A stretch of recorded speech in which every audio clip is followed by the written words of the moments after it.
Microphone check 1 2 1 2 with our family. It's your girl JustPatrice live at BellRadio.com. Welcome to Mondays, baby. So glad to have you joining the conversation. I happen to be hanging out at Balance Cocktail Lounge with three of my most favorite beauties in the building. We'll get to that in just a minute. Want to make sure we're crossing our T's and dotting our I's, making sure all the business is handled for today. So clearly, if you are listening to the radio show, you are logged on to BellRadio.com 24 hours a day, 7 days a week. Isn't that a song? I think it is. I'm going to figure out which one it is because like 3 or 4 of them that came to my mind at the same time. Anyway, 24 hours a day, 7 days a week. We are in the building. You could be anywhere else, but you opted to choose to be in else with us today. And we are glad to have you. If you are watching the show, which I'm hoping that you are doing on your fabulous intranets, Facebook.com on my personal page, Facebook.com and BellRadio.com group, or you just might be watching us on YouTube, which is so freaking awesome. Hey, everybody. Hi, YouTubes. I love when people say, hey, YouTube, everybody. I don't really like that. I think it's funny, but that's just me and my shit. So today is the kickoff, official launch of us celebrating women for International Women's History Month. Tomorrow is actually Women's History Day, and then there's a week. I think the following week's a whole week. So the month is a month, and then it's a day, and then it's a week. That's okay because all month for the month of March, myself and my sister girls are going to be hanging out, chopping it up, and y'all, with y'all lucky selves, get to sit in on some of our comfortable, uncomfortable, because we talking about it and we want to ask conversations. Okay. All right. Shout out to my homegirl, Lorena Star Marie, for chiming in immediately. I want to remind you guys, if you are watching the video, just go on and share the video. Let people know that we are live. Let people know that they are watching and they probably want to be parts of this. Again, shout out to Balance Cocktail Lounge for allowing us to use their facility, 832 East Locust Street. The door is locked, so I can tell you that address now. 832 East Locust Street. If you're trying to get in, just go and knock on the door or inbox me. And if I happen to see it, and you're not here to start no shit, I'm gonna let you in. Shout out to my homeboy Kamar Carter of Nature's and the Turf for dropping off some Vitality, his new strawberry flavored Vitality. The lemonade is phenomenal, so we're gonna try the strawberry one today and check that out. We got some drinks going.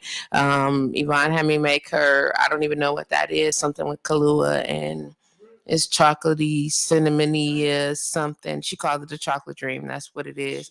And I do have a signature drink for today, and it is a spin of the drinks of the bar's cocktail that is called whiskey honey iced tea, except this is called Royalty. How about that? This drink is called the Royalty. It is awesome, and it is an ode to women, a celebration of us, and it's grown in a beer. I just want to say that right now. Like, I drank it, and my whole heart was like, but it's delicious. You should have one, or, slide down and get one here, because unless you hear, you're probably not gonna know the recipe, but that's okay. Anyway, don't forget to chime in, have your people chime in, let them know that you're in the building. We got some good conversation. I see you in my inbox, and yes, you do need a butt whooping, girl. I see you. Yep. Not fussing. Hey, Steve, how you doing? Glad to have the conversation. Glad to have you in the conversation with us today. And we're just gonna do a quick series of introductions from left to right. That would be my left, their right, and the amazing women that I have with me today. Starting with my sister of all of the sisters, who is a phenomenal author, an amazing playwright, a badass educator, a mama out this world. I'm saying all the dope ass shit because she is. And every time I see her, all I hear, like straight up, is, she said, "You talking about me?" is, "I walk soft, but I carry a big stick." I hear that every time I see her, because when you see her coming, she like be floating all delicately, whatever. But then when she see her, or she open that mouth, or she standing on what she stand on, baby, you already know what it is. Shout out to my sister girl. Go and grab the mic for me one time. Miss Lynetta Islam is in the building. What's good, baby? Let me say it again one more time. What's up, beautiful people? There we go. Now I got you fired in. And look at that. Following to her left, you know what I'm saying? See, she got them stars in her ears. And that's just a perfect reflection of the sister that's sitting next to her, who just up in here glowing like the sun up in this piece. Look at her. Don't be trying to hide now, my sugar bear. I'm just saying, she in here. You know you got to do the official intro. Don't even shut me down. I'm just saying, the original part, you already know the original of the women's panel. My whole sister girl from the another mother's and all of that. I'm sure somewhere in the universe, us was connected. I'm sure of it. My sister girl, who is an amazing artist, an outstanding mother, a beautiful writer, a brilliant poet, and just an all-around sweetheart. My sister girl, Freebird, is in the building. What's good, Freebie? Fancy, fly, funky, fresh, fatal, and most importantly, Freebird checking in. Hey, you had to. That's yours though. That's your. It's one right here too. So we have another. So we can just hand this one to my sister over here. So listen. I'm just gonna say the one word. Call her goddess, and we're gonna call it as if you've seen her, and then she walks in this light, and there's just energy around her. You know what I'm saying? And when you see a person that's constantly building, constantly improving, constantly growing, and not allowing nothing, and I do mean nothing, to stop her shine. That's what I'm talking about. An outstanding mother, a chef. I'm just saying, she done changed my taste buds a few 3-10 times up in this piece. You get what I'm saying? And it's here to bless us with a little bit of that good knowledge. My homegirl, Yvonne, is in the building. What's good, mama? Let's make sure we got your mic on. Can y'all hear me? Yes, we can. Yes. All right.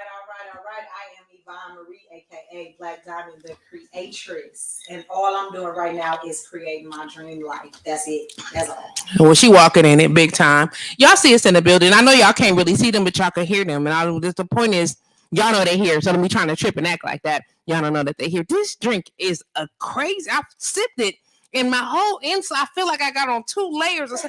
Beads of sweat are forming so quickly. Do you see what I'm saying? I'm like, what is happening? It's happening so fast. Let me just move some of this stuff out of my way because I don't want to bump it. Huh? No, not at all, ma'am. Not at all. That's why it's here. That's why it's here. So, man, listen. You know what I'm saying? We're gonna move everything, but I'm gonna move all the stuff that might make me bump the drink, is what I'm saying. I want to move those things and leave the drink where it stands. I got you, Drake. I'll make sure that we turn the volume up appropriately next time, sir. Thank you. He said a little hearty, Yvonne. Try again. Go ahead, say something again. That's because it wasn't known. Oh, look at that. Say it again. What can you check? Yeah, well, let's go and get your intro then. Can you hear me? Yeah. All right. Well, she's here. How about that? She's here, and we got some great conversation. I love the idea of I had to take my hair up, because I don't mean I love the idea of me having to take my hair up. What I'm saying is this conversation is going to be so organic because the sisters that I'm here with, that's just kind of how we flow. It's going to be good. So let's just start here in the simplest form. How was y'all day? Like, anybody, grab a mic and don't act like nothing. And I want the whole honest the truth. All right.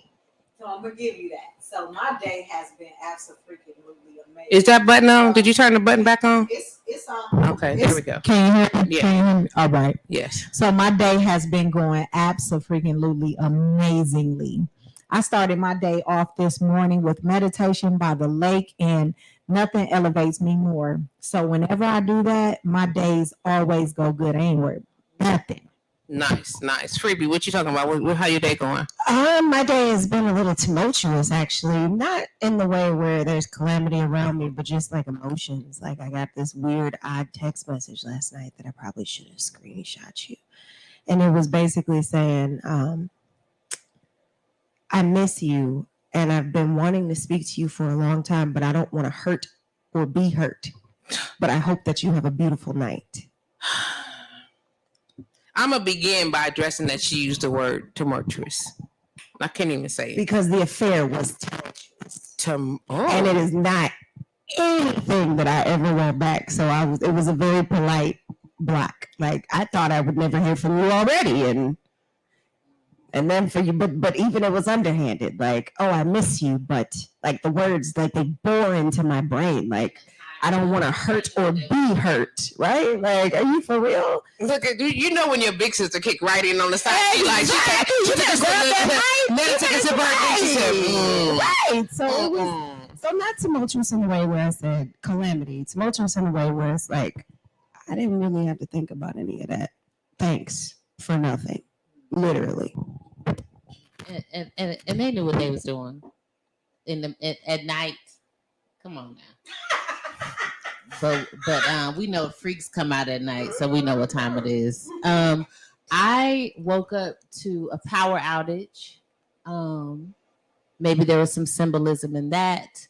Got myself together, coming through the day, and I'm good, right? But just the constant reminder of the oppression that we exist under, and just because I'm good, that don't mean all my people good, and so that sucks. And so, can I really be good if I know what's going on with my other peoples? So that's kind of where I am. Wait a minute, hold on. Let me just pause before I can even comment on what you said. Are your nails done? Yeah. Oh my God. Okay. Wait a minute. First of all, the sparkle shine, baby. Come on now. Just hand it to me first before you say it. I'm still experimenting Let me with see, the whole though. situation. Oh, that is gorgeous. Normally, okay. see, apparently you notice that normally I look like I've been out here digging graves with my bare hands. I'm not talking to you. But not today. So no, absolutely not today. And that gold sparkle on your eyes to light them right on up. Listen, we can't do it today. You trying to see what's up? My warrior paint. That's what that is. See what I say? She walks soft, but she cares. Listen, that's my warrior paint. Is what she said. I'm like, y'all, Shanti, yes, my warrior paint. I'm ready. So like to getting here and trying to get everything together. You know, I'm always trying to make sure I fine tune stuff. And then I got the chord that I needed. I thought I was ready, and then I wasn't.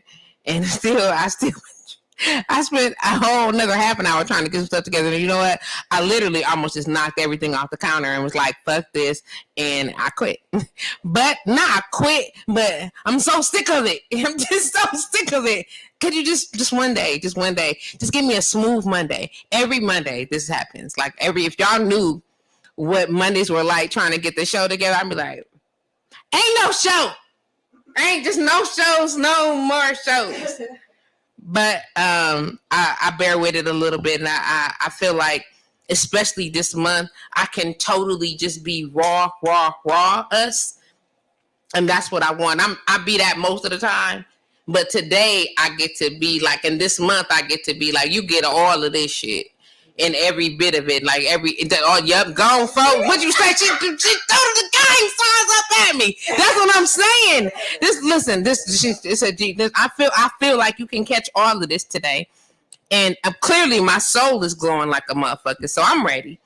I'm ready. Shout out to my homegirl Freebie for the fast design up in this piece. So look, let's just talk a little bit about what y'all do, because I know some people are listening that know you, and there are people who do not. You get what I'm saying? So let's jump out of order a little bit. Lynetta, tell me a little bit about what you do, Lynetta. Or tell them a little about, because baby, I know. So I proudly work for Ubuntu Research and Evaluation as the Director of Education and Race Study. And I'm also the warrior healer. So I do some restorative work, and I cut you and I help fix it at the same time. And my work at Ubuntu is really to go into these organizations and make them see the error of their ways and give them some tools to fix it. So how do you feel like that's suited for the type of person that you believe you are? Because like, who else is gonna tell white-led orgs that they ain't shit but a black woman? And all of the teaching that I've done, a lot of the teaching that I've done throughout the years has been to kind of shift and like get my kids to be problem solvers and all of that, so that they can be change agents, I guess you could say. Okay. And so I'm doing the work that I kind of was preparing them for as well. So, indeed. And I write. So did you No, ma'am. No, ma'am. And then, and so, just since you tried to skip right on over that part, what I'm not gonna even allow. I was just trying to hear you answer the question. Why? We got a little time. Oh, we got time. I'm looking at the clock. We good. Don't manage the clock over here, sis. okay. So, and you right. Let's talk about that. And I right. Really? Is that the part that you get shy on? Of all the things? Is that it? I mean, what part you want to talk about? Okay, let's talk about you as a playwright, my nigga. Oh, yeah. So, okay. Let's talk about that. Okay, so I've written 3 plays. A Black Woman's Burden, Her Journey from Pain to Freedom. I Used to Love 'Em, which is my romantic comedy, and The End of Hope, which is a tragedy. They've all been performed here in the city. I kind of am on a little bit of a hiatus right now because I'm on the board for Sunstone Studios, helping them build an intentional, helping them build the atmosphere of intentional diversity in the theater district. And I think October, I directed Macbeth and another adaptation of Macbeth, Toil and Trouble. And then I'm also currently working on my first novel called Zionism. It's about an empathic sapiosexual. And I just wrote my first children's book about Ella Baker, called Ella Baker. Also, and to encourage other writers, I also wrote a memoir called Honey and Vinegar. Come on. Because you just try to be so smooth and sweet about, then I just, and I whip white people's asses into oblivion. Yeah. But then I write, such amazing. Come on, sis. Let me hear it, though. Yeah, so I lost my dad, and so I wrote a book to help other people in that tremendous loss, like when you lose the one. And it's called Honey and Vinegar. And also to encourage other writers, I have this really fun line of Big Pussy Fat Cat Energy writing journals. I got mine. I want to say that. And to encourage, to give you a space for your divine feminine ideas to flow, because I feel like it's the year of Black women just being on their shit. And that divine energy and just hearing that voice and acting on it and bringing things to fruition. So if you need a place to put those ideas, you get a divine feminine Big Pussy Fat Cat Energy journal, And can you find any of that? Do you get to reach you directly? How do we get that? Any of it? Primarily on Amazon, but you got to look up under my new name because I keep switching names every couple of years. And what's your new name? Lynetta Alexander Islam. Two names, so not hyphenated or no shit like that. But they're on Amazon, and I'm super excited about that. The kids that I planted seeds in are coming up and being my partners in stuff. So one of my kids is helping me with marketing, and another one of my kids is gonna step up as my literary agent. So all of that, I'm super excited about all of that. So. Now that sound a little more rounded. I appreciate all of that. That's what she was like. I forgot I had to talk my shit. That's what I'm saying. Welcome, come on now. You need to sip more. Come on. I probably. You need a little more royalty. I need. You need some water. Give some water. You need a little more royalty. Yeah, that too. Okay, I'm gonna get you that. Cause talk your shit, fam. Yeah, my bad. I apologize. That's my shit. I'm just saying. I know her. Do y'all hear that? That's she my friend. Don't tell nobody I told you, but I told you. I'm just saying she dropped and then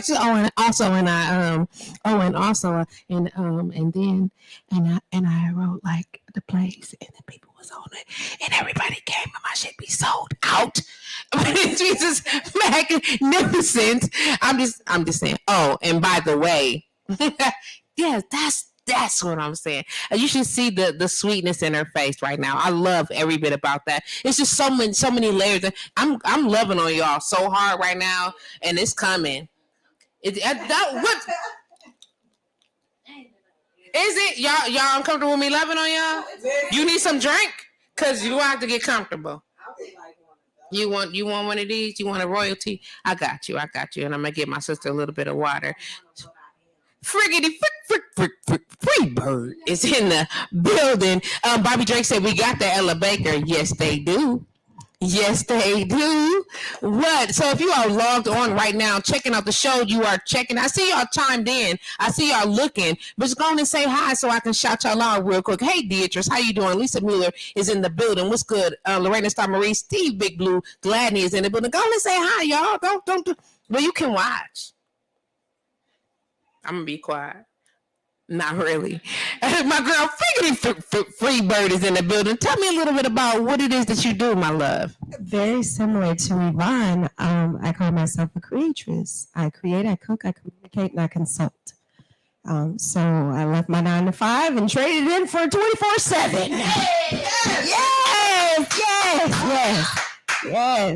Yes. My triumph story very much involves who I am and was almost introduced before I started. I think it's very simple. A thing that I do as an artist, especially with my jewelry, is I put a little sparkle in it because I feel like me, as well as my jewelry, you have to look a little bit closer to see the magic. So I do that with my food. I do that with my words. I do that with my art. I do that with my personal character. I try to at least emulate that in my walk because I do that because I was denied that for a very long time. Come on, Ma. So you got to look a little bit closer. I'm socially awkward, slightly introverted. No, majorly introverted. What am I talking about? And it just in this explosive part of my life where I'm being pulled outside of myself into a new me. And right now I can't really say what I am because I think that I'm becoming. So that's freebie. I am, and it doesn't have words. Like it's just, there's so many things, but free has always been the one that always stuck. I don't like rules. I don't like boundaries. I don't like barriers. I don't like any of those things. So I don't like parameters. I don't like barricades. I don't like anything. So I try to just fully, completely activate my self-awareness in all that I do so that I can encourage and or, like my sister girl said here, with the empathetic sociopath that we are, I try to influence others in that same way to be free as well. So listen. So y'all gonna hear me like hype my sisters up like this month? I do this anyway. Like I be jock riding. They don't really got jocks, but I be riding a little bit. I'm just saying they try to do me, and I do the same thing. It's the same thing. Ain't no mirrors. Ain't no mirrors around here. Don't get reflected around here at these glass. Don't do that. I'm just saying. Listen, that's kind of one of the things I want to make sure that I'm acknowledging. In all of the grandioseness of who we show up to be on the outside when we doing our work and we putting our best foot forward, like in this space, in this moment, we're able to be almost naked with one another. You get what I'm saying? So I know where they know where I ...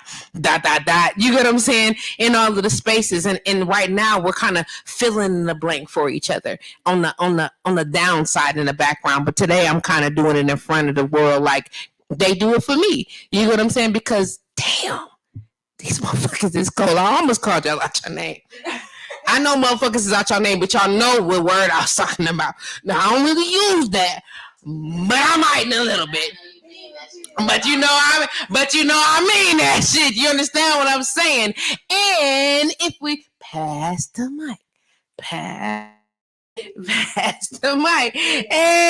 so my sister Yvonne, tell him, girl, just one time, just go tell him. Man, I kind of feel like free right now because what I used to be, I ain't no more. Right? What I am right now, I won't be in the future. So I just am that I am. And that's why I say I am that I am, because right now I'm everything that I need, but I'm gonna turn into something else, to be something else when I need to be. I don't feel like they hearing that. Let me check that mic. Let me give me a little closer. There we go. I feel like they heard that. Come on. That's all right, because it's all divine. Come on now. So when I say that I feel like free on that, because the only thing that I can say right now is that I am that I am. Because right now I'm who I am, but I'm not going to be that in the very near future. I'm who I need to be at the moment to fulfill what I need to fulfill. And in the very near future, I'm going to turn into something else to fulfill that purpose. So I just am that I am. And it's all divine. Well, let's talk a little bit more about in details. And I receive the grandioseness of the I am. But I think they need to know a little bit about what you do. Like, first of all, I don't even eat. Let me say, I didn't thought. Notice how I said that. I didn't thought that I ate like vegan or non-meat like something. And then Yvonne showed up cooking one time. And y'all know I like good food. Don't trip on it. You know what I'm saying? And just let's talk a little bit about how you show up on the chefdom. So the creatress whips it up. I ain't even gonna lie to y'all. I ain't gonna be modest right now. Please don't. I'm not gonna sit up here right and now. give y'all a false perception that I don't do the damn thing. I am not gonna do none of that right now. I'm gonna tell y'all that I whips it up. And when I whip it good. Listen, I come up with some of the most creative, divine recipes. And some of them I ain't never even tasted before. I just watch the looks on everybody else's face and I'll be like, oh, that shit must be good. Oh, well, all right. But the thing is that even all of like that chose me. I didn't choose it. I never saw myself being a chef. I never thought I was gonna cook food. I never worked in fast food ever in my life, like never. And one day I asked the creator, what do you want of me? Tell my people that I've put everything there that they need. And so what I decided to do was figure out what the fuck that meant first. Because I didn't even know what that meant. I can say that? Yes, you can. Okay. You can say whatever you like on this mic. All right. I didn't know what that meant, but at that time, I was seeing so many of my friends and family dying. My fiance died at the age of 42. My sister died at the age of 44. My brother died at the age of 43. My nephew died at the age of 43. Guess how old I am? I will be 43 and I ain't dying. I'm telling y'all, I ain't going nowhere for a very, very long time. So I decided, let's figure this shit out. Because something is going on like a bug. Something ain't right. And it's something that we eating that we're not supposed to be eating that's making us have tragedies like this over and over and over and over again. And I said, nah, because we got to do something different. We didn't did the same shit for too long. We didn't let people figure out who the fuck we are. So now we got to become something else. You know what I'm saying? They figured out how to gain another war on our bodies, our minds, and our spirits because we started doing the same shit for too long. We got figured out. Now we need a new way. Now we need a whole new way. Figure this shit out. It'll take you another 400 years to do it. But if we design a new standard right now, can't nobody hold us down. We ain't nothing that could be held down. And when I talk about what we consume, I don't even talk about just what we consume with our mouth. It's what we watch, what we listen to, the vibrations, who we have around us, who's feeding your spirit, and what the fuck is they feeding your spirit? Because people say you don't listen, but shit, you talking and I heard you. Come on. But what was you feeding me? Come on. Is the problem. I'm going to reject that shit every time. Come on now. Don't be mad at me. It's only my duty to keep myself healthy. So what I decided to do is come up out of my rut, come up out from up under my rock and show the world what the fuck I got. And that's where I am.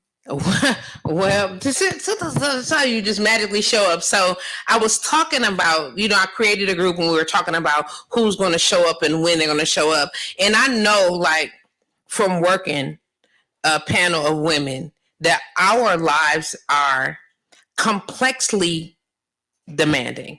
Okay, like at any given moment, and fellas, This ain't a jug, but it's what it is. Our responsibilities are very different than yours. And sometimes when it's time for us to be other places, we don't have the luxury. I said we don't have said luxury to say, well, I mean, I'm gonna just go on and let such and such take care of that because we are the such and such that takes care of that. Okay, in every oh my gosh, y'all, I'm trying to tell y'all, you don't have to get all this today. We are the such and such that take care of the. I'm a go and let such and such. Yes, we are the such and such that takes care of that. So when we need to be somewhere and we have things that need to happen, we need to make sure that we've handled such and such, so that there's no need to be able to have to call such and such, because we are the such and such that takes care of the lack. Do you understand? So when my sister said, well, I'm gonna come on this day and I'm gonna come on that day, I was like, you know what? These are the dates that are available. That door is open to all of you for when you are able to be here and us to have this conversation. And then the fluidity will come in, and the Most High will provide us to be able to be in a space with whom we need to be when we need to be. Now, if it ends up that we all in here on one day, well, and if it ends up that it's just one or two of us in here, because they say two or more gathered, with some sitting here anyway. So what it is that's what it is. So you may see me, but you hear them. You know what I mean? And I can easily flip the camera around and make something, whatever. But I think that understanding the power of their voices is so magnetic. Like right now, it's just so powerful, and understanding what's happening in those voices, and you hear the names and connect to the rhythms that you are hearing in their voices and what it's saying to you. There's a demanding that's happening right now, and you need to be on deck for all of that. There's a spirituality movement that's happening in this room, and we're going to talk about that in just a minute. I see you, sis, with the mic. Let's go. Come on. I just want to acknowledge the dopeness of what Yvonne said. Come on. Like, you hear this voice of, hey, it's time for you to do something different, and you yield to that. And I'm still waiting on you to drop the name of where you be cooking at, but need to know. But I felt something similar. So I want to tie that to what you said, to what Patrice said. Like, we are the ones who kind of pick up the slack and do this. My challenge for myself, and I don't think I'm capable to extend a challenge to any other woman, but it's time for us to start figuring out doing that for ourselves. So the demand that the world and everybody puts on us, like, how have you carved out that time for yourself? And I'm connected heavily to what you said about hearing that voice saying, hey, do something different. Because I'm in the process right now. Like, I kept hearing at the beginning of this year, probably in December, like, hey, you need to cut that bread out, fam. Like, it's time to do something different. I don't know. Of course, I watched some videos, like, what impact is this going to have? So I did that. And then in mid-February, I took out sugar. I did that. And now I'm trying to make a commitment to myself, because I'm hearing this voice saying, do something different. Like, if you don't like your situation, or if you like your situation, you still need to do a better job of taking care of yourself. If you promising your daughter you're going to be here till you 100, how you going to do that? Eating zooms and whams. or just picking up, eating whatever you want. Like, how you going to do that? You know what I'm saying? And it's so much more life to live, and all of the answers are already here, what we have. But what are you going to do with them? And are you going to hear that still small voice saying, hey, do something different? Like, go left instead of going right, like you always do. Stop eating that. You know what I mean? Like, there are some things ancestral wise that we doing, and we don't know why we doing it, but that's because our ancestors did it. Didn't we just say that this morning? Was it this morning we were talking? Or last night? Last night, look at the come on. Okay, I'm sorry. Continue, please. My bad. No, it's just acknowledgement of that, and I would like to believe that my great grandparents that I didn't even meet are still like watching me and like guiding me, and they probably looking too like, yeah, they love it, and they kind of be like, fam, why are you doing that shit? Can I tell you why I did that thing? And it, to me, is proof that I say this as education. Like, people think that as Black Americans, we are so disconnected from our African ancestry. Then tell me why when you go to any Black density school in the inner city, you see Ja and Ya and L and all of these names. Tell me why you see that. And I feel, and you hear names that are not native to our tongue. And for me, my imagination is that is our ancestral spirit. That's our ancestral energy trying to tell us what that name is. But if we put it in the frame of our own understanding. And so I think they're constantly talking to us, yes, guiding us, pointing us towards more positive, but also coming in with that correction too. Like, stop doing that. Like, why you eating candy right when you wake up in the morning? Like, why are you doing that? And just really getting us together on some things that are not good for us, because a lot of the times we're only just Wait, you must do that. don't worry about what I do. Look, I looked at that cookie real hard this morning. I promise you I did. But I think it's important for us to really listen to that spirit. It's some stuff. I don't care how spiritual you are. I'm very spiritual. I also have a very religious background, but some of the things that we experience on this land as descendants of enslaved Africans, as descendants of misplaced natives, like, it's not written in the book. It's not written in no book. And so you have to tap into your spirit to get the real answer and to know how to navigate and how to move forward. Ashe, oh. That's all I can say, because all of that resonated with my spirit. It's all. I'm gonna let you speak about it, Freebies. Not many people know, or if the people listening don't know, but I have a very strong tie to my ancestral background.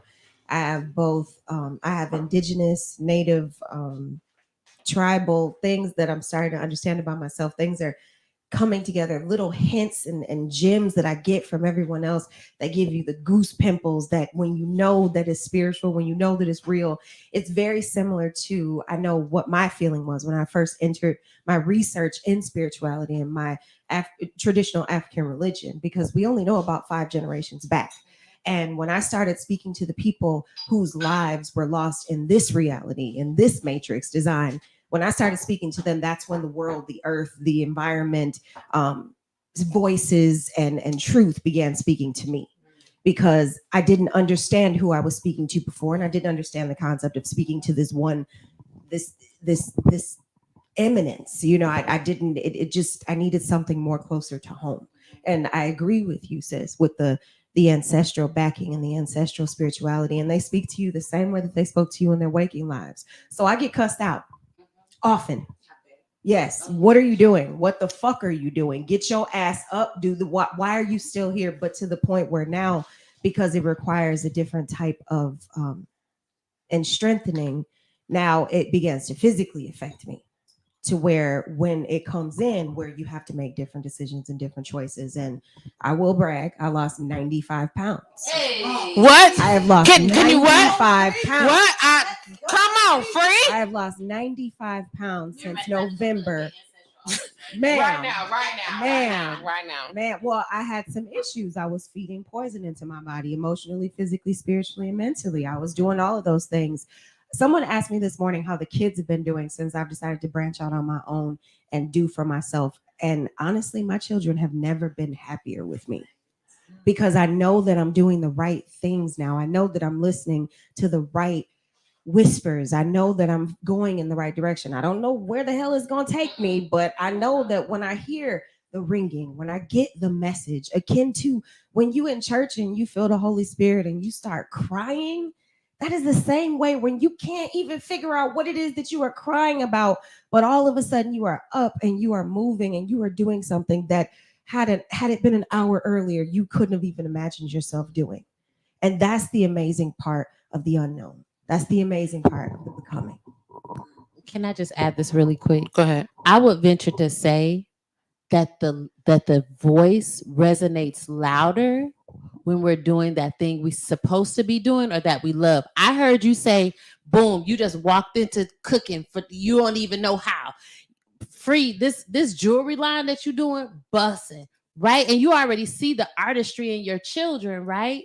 And sometimes we look at our kids like, where you get that from? They got it from you, but we ain't tapped into it. I had a whole like spiritual experience when I allowed myself to call myself a writer, despite the plays and all of that kind of stuff, to sit down and write a novel. I had a whole other experience. And I promise you, the first 10 chapters of my novel, I really feel like I was channeling. Because when I go back and I read it, I'm like, where I get that shit from? I don't know. But the voice is stronger and it manifests because you're in line. When we're out of alignment, we missing a whole bunch of stuff. But the goal is to get into alignment so we can more clearly hear the voice. 100% agreed. Okay, give me 1 second. I want to just read this comment. Everett said, you are right. We as men benefit from not having a support system in place for our children because mothers are doing that. Absolutely. However, we need to do whatever is necessary to be a part of that support system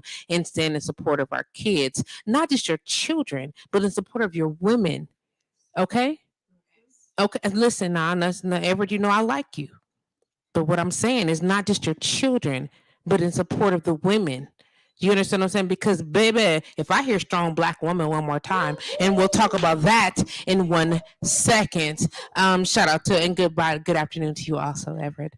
And then he says again, we are genetically connected to our ancestors, so our conduct and our emotions are tied to that. Go ahead, Free. I'm sorry. No, it's that's actually that goes right into it because we are so infinitely connected to our ancestors. When I'm operating in my gifts that I went from pain to profit. I had my heart broken and I started coloring.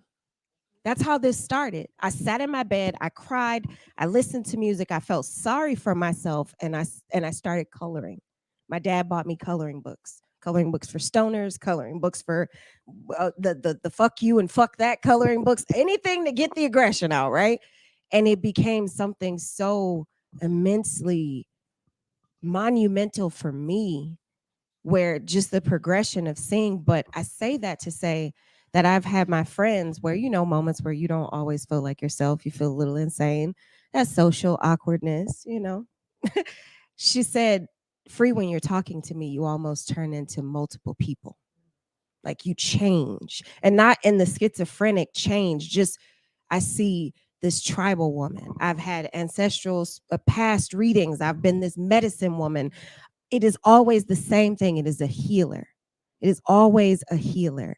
And then going into that young brother's comment about the strong woman, do not call another Black woman strong, because that means that you expect us to operate against some unreasonable standards, that you dehumanize us, that you demoralize us, that you denigrate us, and you expect us to continue to be who you want us to be rather than who we are. We are tired of 3-ring circuses.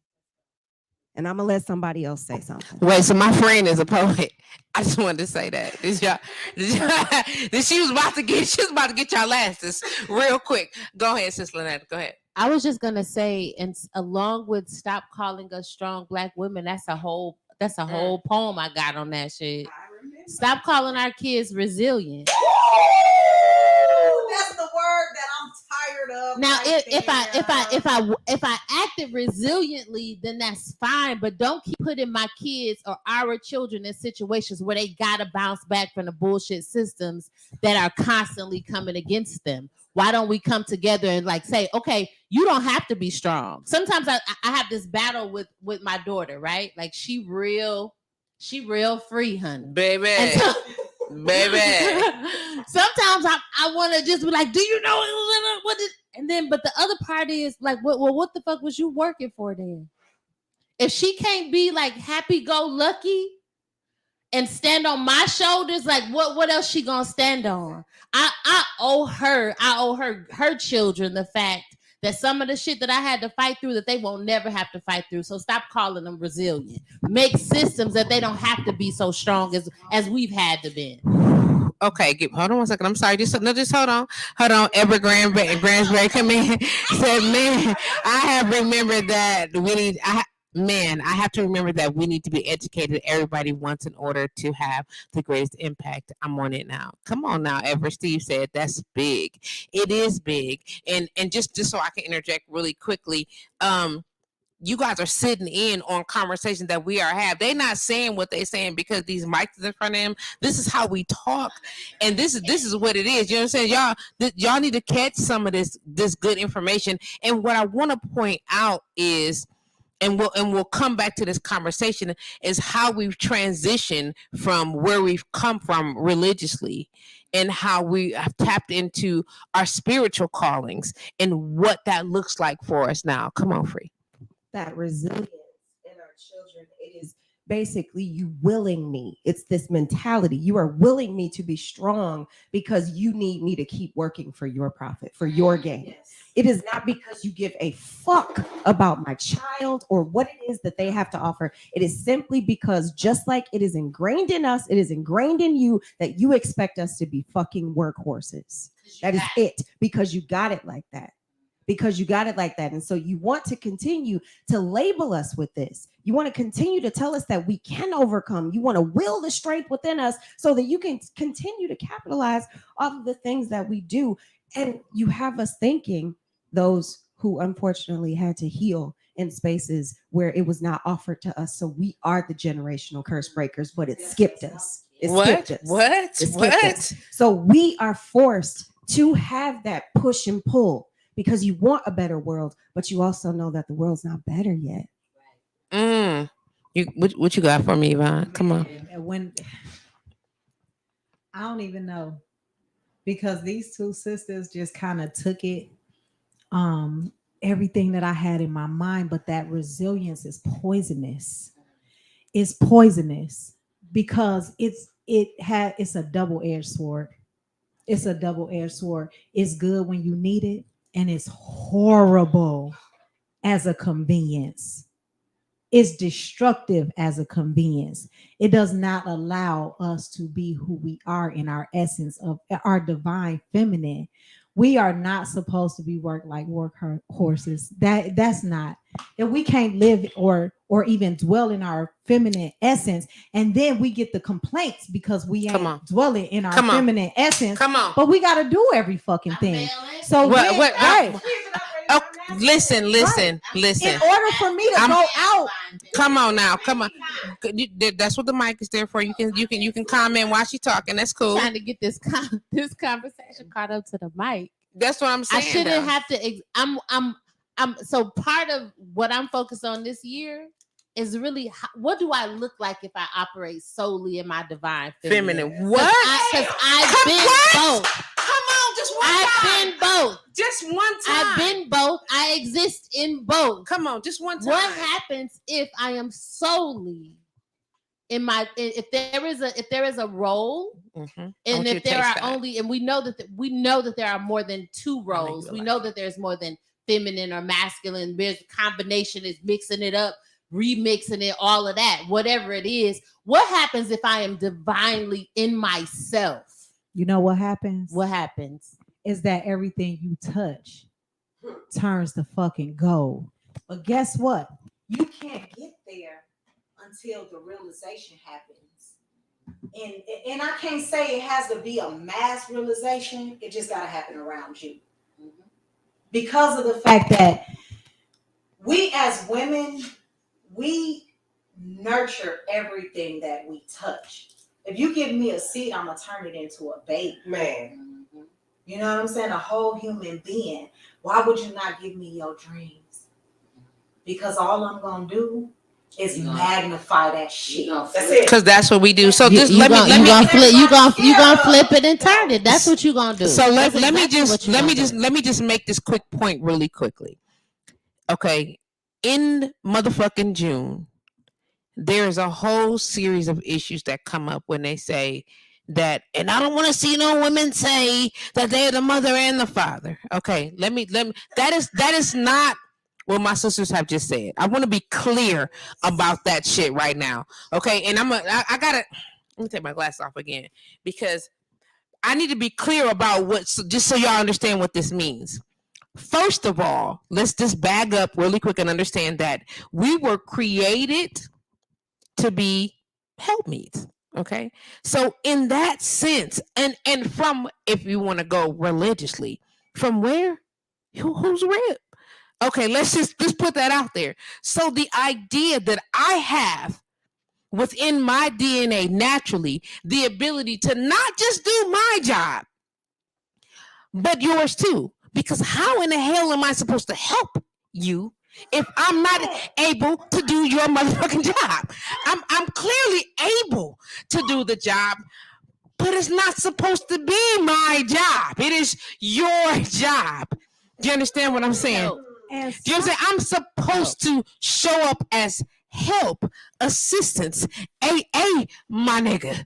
Do you understand what I'm saying? AAA, side road, bust down, got your back as a. Don't play no games with what it's supposed to be. I'm not supposed to do your job. I'm supposed to be available to assist you. That does not take away my responsibility to do my own. Okay? Because I got a whole other list of shit to take care of. And I am expecting, let me use that word again. Expecting you to show up and do yours. It's simple. You understand what I'm saying? And I don't know where the brokenness has allotted you the opportunity to become lazy or to offer an opportunity for you to opt the fuck out. But I'm not, or to even criticize me about how lackadaisically I've handled your responsibility. Hey. What I'm trying to explain to you. Y'all can start passing that collection plate right now because she done preached several sermons.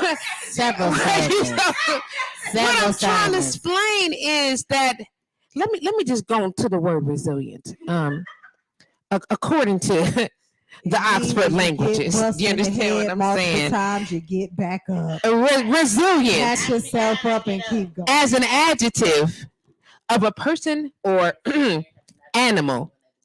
Did y'all hear that? It's an adjective of a person or animal, because that's what it refers to. Able to withstand or recover quickly from difficult conditions. Okay? That's resilient. You better stand up one time, sis. That's what I'm saying. Stand up one time. Go on, yes. Brain surgery. What? Walking 3 days after having brain surgery is resiliency. You understand what I'm saying? Do you understand? Not what? But it's not receiving the help that I needed to take care of my children while recovering. And from it's brain not surgery. your child, your daughter becoming accustomed to not asking you for anything because she know your answer gonna be no, or that you're not gonna answer the phone. Shut your face. Okay, listen. Number 2, of a substance or object. Able to recoil or spring back in shape after bending, stretching, or becoming compressed. We are not fucking objects. Do you understand what I'm saying? We are not supposed to be bent, stretched, or compressed. Do you understand what I'm saying? What? People said though. You understand? You understand what I'm just saying? Flexible, similar words. Pliable, similar word. You know what I'm saying? Hardy. Up in this bitch. Hardy. I'm hardy. I slap tough. And then the infamous word, strong. Get the fuck out of here. But you mean to tell me that we don't need to create some new standards? We most definitely do. And who's supposed to create the standards? So it's okay when it comes from us. Like we can toss these words on Black women. But if you read those adjectives, those definitions again, are you okay with that being your child's definition? And if so, why? Why does Zora have to be fucking pliable? I don't even like the way that sounds. Why does Gregory have to be flexible? Tell me why. I don't like nothing about that. You know why? I don't like it. There's an Imbalance. There's an imbalance, and anytime there's an imbalance, somebody got to pick up the pieces. Why does it have to be us though? Because you know why? But it's the children that's we picking are- up the pieces. Come on now. Yeah. Come on. It's children, right? Come on. Because if we keep it 100, because of the same trauma, we originated from the same wounds. We coming down from the same trauma. Come on. We as black women, we ain't got it right all the time either way. I'm just gonna go on. No, that's what's up. Come on. Y'all got it right, but No, absolutely not. Honey, Lynetta Danielle will throw a wall up. Come on now. I'm slowly activating. I'm operating out of my trauma. Come on. But what I'm saying is, if you toss me to the side, why does your child still have to be that way? Why does your child have to be stronger than a motherfucking Mack truck? Why? And she 10, he 5. Why? That's the only part. So notice that she said that we hurt each other. Notice she said your child. You know what I'm saying? So let's not talk about the chick that you fucking down the street. Okay, let's not talk about her kids. We're talking about be dead. No, come give her some resurrected real quick. Listen to what I'm saying. Why do you expect that of your child? How is it that at no point in time, like we're expected to have a switch on the inside, pregnant, switch, birth, mommy, now we just magic. You know what I'm saying? Where's your switch, nigga? Where's your switch, sir? Where's your switch, man? Where's your switch? To automatically check into responsibility. To automatically check into, my favorite fucking word. Accountability. Where's your switch? We were the switch. So come talk to me when I about say- that. So because we are the women, we are the healers, we are the mothers of the earth. And why I say we are the switch, because nothing happens unless we allow it to fucking happen. So if we turn our switch and we say, yeah, well, we ain't doing that no more, guess who gets their shit together? Because it ain't none of us available for all the bullshit. Is nobody available to host the double standards? One thing about me is I don't mess with double standards, period. Double standards do not sit well with me, and I don't honor them. So, but because the world has taught us that men just gonna be men. And you just gotta accept it. No, the fuck I don't. No, I don't. Men gonna be men. But because boys will be boys. Because we want to be fulfilled in that area, we allow certain things to happen because we don't want to be lonely, because we want our children to have that father figure. Listen, all money ain't good money. All money ain't good money. The good money you hold on to. If I get some money that's bad, is torn, and got some blood on it, and I don't want to touch it, I'm burning that shit. So why would I take? Spending it. I ain't gonna lie. I'm gonna spend it. I'm gonna spend. You gonna that spend shit. it? I'm gonna spend that Baby, shit. I'm gonna spend it. But I'm spend gonna it. say This this. is me and Breeze. I'm going to the store. But that's what we used to. That's what we're used to, though. We're used to taking the things that are unfavorable to have something. I'm gonna say this though. If and when a man and or woman puts a person in a position where all they're doing is financial support, we're at a problem. When I'm saying I want a father figure for my daughter, I'm not talking about money. I'm talking about help her navigate the part of the world that I can't even speak on. And so real quick, I'm just going to shout out two that's coming at the top of my head real quick. Damian Thompson. If Zora Emma Rose Davis needs something, there. Carrick Stevens. If Zora Emma Rose Davis needs something, there. Going to help her navigate. Okay. Come on. She now. has others. I mean, I can't call them to name right now. But helping her, my husband, helping her navigate the part of the world that I don't even have. I can't tell you when the boy is doing this, what that means. But she got these people that'll be like, oh, I got you. And not even in that fatherly guidance, but just like, oh, this what you want? I'm showing up and I'm screaming. I'm gonna be real loud. All of that stuff is super important. But when a man or a person in that fatherly role thinks all that I'm supposed to do is give you money, then I feel like we're missing out on a whole bunch of stuff. My father, yes, he sent me money, right? But he also sent me books. And the power of him sending me books and saying, we're going to talk about it in 2 weeks. Guess what that did? In my classroom, ask my kids, ask any of my students I taught, what did y'all have to do in her class? Every 2 weeks, we had to read a book. Where I get that from? My father. So the power of a father showing up in his role outside of financial obligation, it has huge impacts.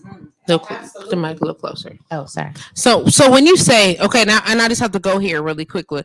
When shout out to my brother Daryl the Gift Jackson. Daryl.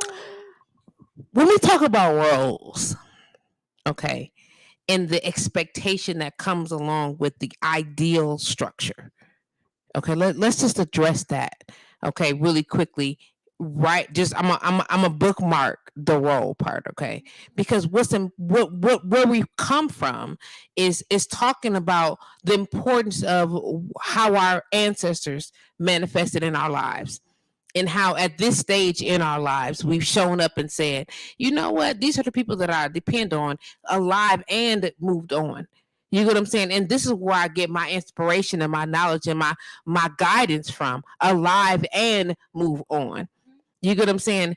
How does that look in your lives? Like to how do you say, down your lineage, when you talk about your moms and your grandmoms and your, you know what I'm saying, your aunties and your uncles, then now we're talking about stepping into this whole idea of spirituality and calling on our ancestors and understanding what that looks like and how that's a benefit, as opposed to the structural idea of what religion looks like. You get what I'm saying? Or in conjunction with, because some people think that it's one or the other. You get what I'm saying? Can we just touch on that really quick, and then I want to come to this other point. I'm gonna start here. So my background, my upbringing, I was raised by a minister. I am a pastor's child. We are the worst. We are the worst. No, I'm just kidding. We are the absolute best because we get the best of both worlds. However, my mother was a minister who didn't force religion on me, and that's absolutely unnormal. My mother believed that when I was growing up, I should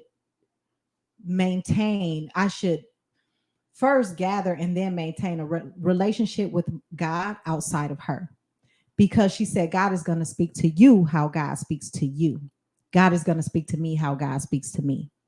And so that religious factor, I had that there kind of dancing in the background, but my whole life was spirituality. When just from as long as I remember, I dealt with spirituality in my face. The shit I didn't want to see. The shit I'm like, you can take that shit back because this ain't really a gift. This shit is fucked up. Like, and I'm scared. Like, I'm literally scared. But one of the things that helped balance me, and I'm not gonna say it was an easy road. It took me all the way to the age of about 39, 40 years old before I even understood certain things about myself. And it was my mother who stopped me and said, just out of the blue, she called me out of the blue as I'm having a very heated discussion with two friends of mine who just couldn't understand my side of it, because I don't come from a religious background. I don't come from a patriarchal background. I don't come from any of that. I believe in me, I believe in God, and I believe in you. And whatever we do, that's what we do. Patriarchal means men. I just wanted to say that. Go ahead, please. Because y'all using all these names because motherfuckers is showing up like and one gender was supposed to hold all the powers lies in. I don't believe any of that shit. Like, none of that was taught to me as a child. I rebuke every last feature and form of that shit. I do not subscribe to double standards. I Subscribe. give I love less that of word. a fuck if you think that you should be able to do certain shit that I shouldn't be able to do because you got something that I ain't got. Well, guess what? You ain't got something that I got too. So therefore, and I know that I am the portal between here and the heavens. So you can't get shit past me anyway. Well, Anyway. good afternoon, Benny. But it was my mother who told me because I was so lost in the world. I was lost. I'm telling you, I had lost myself completely because the inside of me and my ancestors were speaking to me, but society and my friends were saying, you supposed to be this. And the whispers in my head were saying, you finna do that? You about to do that? For real? You finna subscribe to patriarchy? What's wrong with you? And I could hear it loud and clear. And I was like, I'm answering that shit like, no, I ain't finna do that. What you talking about? I'm with you. You know what I'm saying? So it was a constant battle, internal battle. And my mother stopped that shit one day with a simple phone call. And she said, baby, I know you want people to understand you. I know you feel awkward. But guess what? When their ancestors were playing with their toys, yours were playing with the gods. So you always gonna be different. You ain't never gonna be the same. Bring what you gotta bring and leave they ass where they at. And that summed it all up for me because society will make you think that you weird or you awkward or you something that you shouldn't be when all the time you are exactly what you need to be. It's them that need to be unprogrammed. Indeed. Because that's what keeps us in constant bondage is the programming.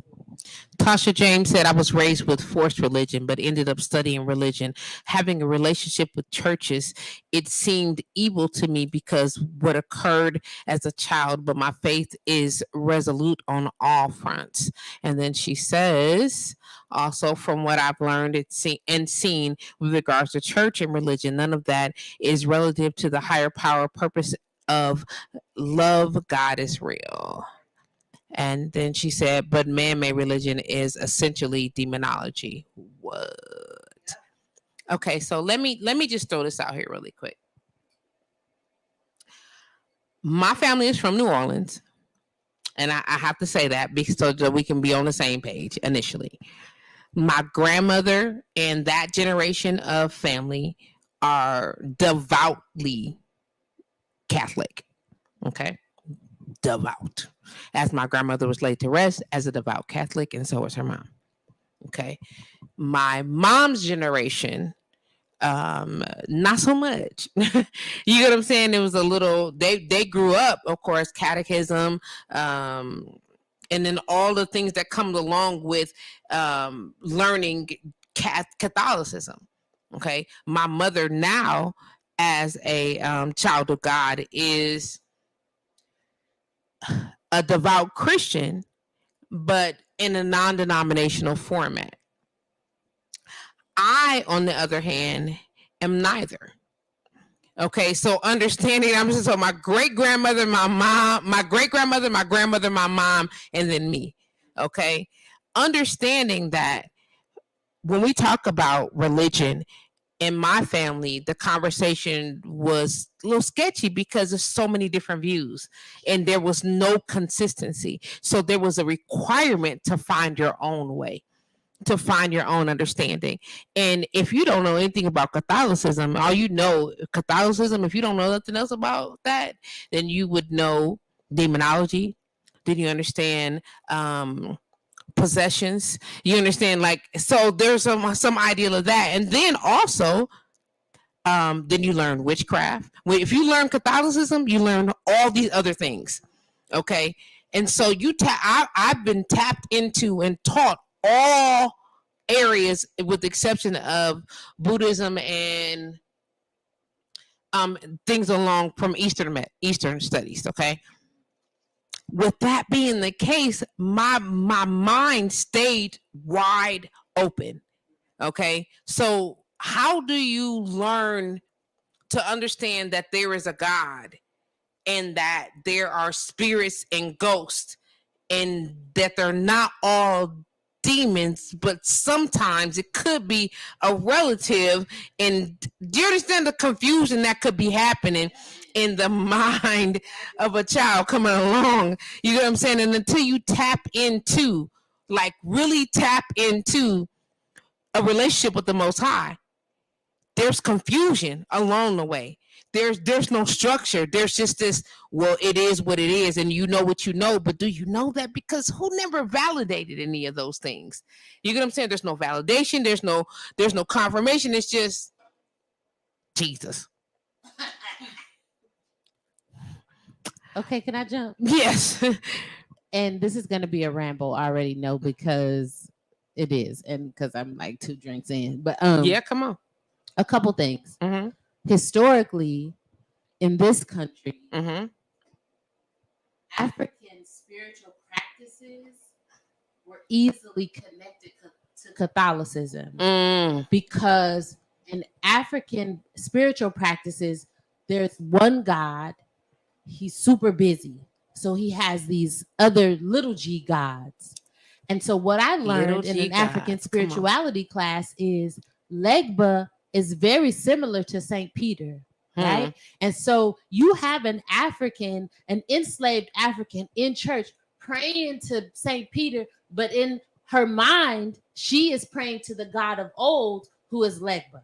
So we are aware of those connections. And so I think that's really super important. What Tasha said, Papa Legba. Yeah. Come on now. Yeah. Come on. But I also think, as a spiritual person and as a person who has spent my time as like a super holy roller, like I taught Sunday school, I did children's ministry, all of that. I feel like the Most High God will meet you where you are. First of all, his name ain't Jesus. His name is Yeshua, but he gonna respond to it because that's where you are right now. Right. If that's where you are, and you talking to me like right now. Okay, I'm on my 3rd name change, right?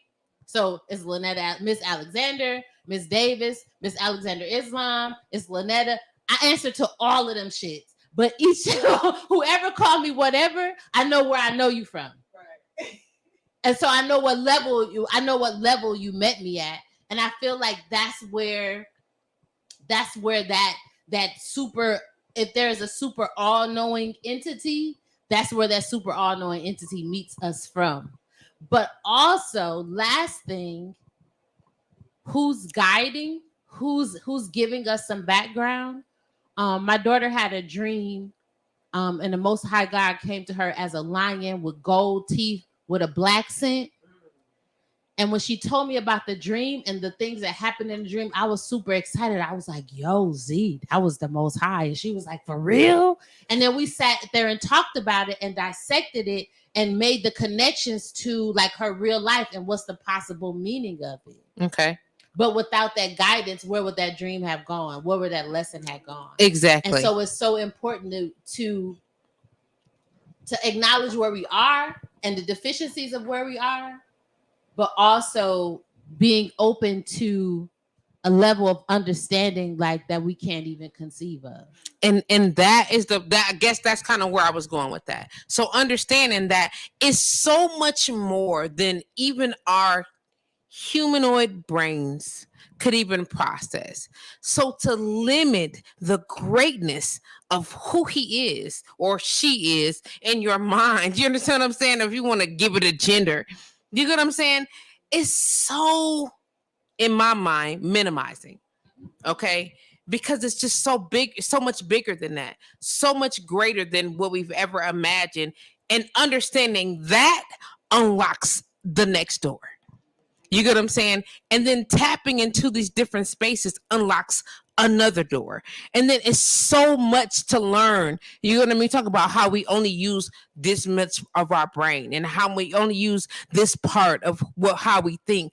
It's so much wider than we can grasp. If you could grasp it, you'd be God. You know what I'm saying? So to be able to tap in that, I just think it's wonderful to hear these different levels of spirituality, but to understand where we all came from. You know what I mean? And people understand that, like, If you know me, I don't have no question that people. I tell you right now, the Most High is the head of all the things that I do. But when I say the Most High, that statement right there should tell you that there are others. The Most High of all the others. I've never heard of one God. And but I have, you know what I'm saying? But I was a kid and I was taught there's only one. You get what I'm saying? And I would think that if I would think, and this is just the most casual conversation and no disrespect, Father. You understand what I'm saying? That if I was having a conversation about who to serve, who to worship, you understand what I'm saying? That if I was a God, I would be like, yeah, so like if you putting them other folks in front of me, folks, and you ain't really loving on me like you supposed to be loving on me. Like how you got all these other motherfuckers in front of me? That's what I'm saying. So when he said, put no other God before me, that's one an acknowledgement there is another God. You know what I'm saying? So they can be behind you, but you understand what I'm saying? Just the whole connection of the of the understanding. That's why they tell you study yourself, to get your own connection, because and stop judging how other people engage. You get what I'm saying? Because he don't show up for everybody the same way. He meets you where you are, as my sister Lynetta says. Just real quick, my sister Tasha Jones said that's one of the eldest formations of religion in the world. Religion once upon a time was used as a tool to control the people and have them maintain a certain decorum amongst the social network. And then she said, those deities, come on, matter even now, for real, for real. Dina Haslett said, my experience of religion is that it reinforces a separation between men and women from God. Whoa. But spirituality reinforces that there isn't any separation. Where God is, so am I.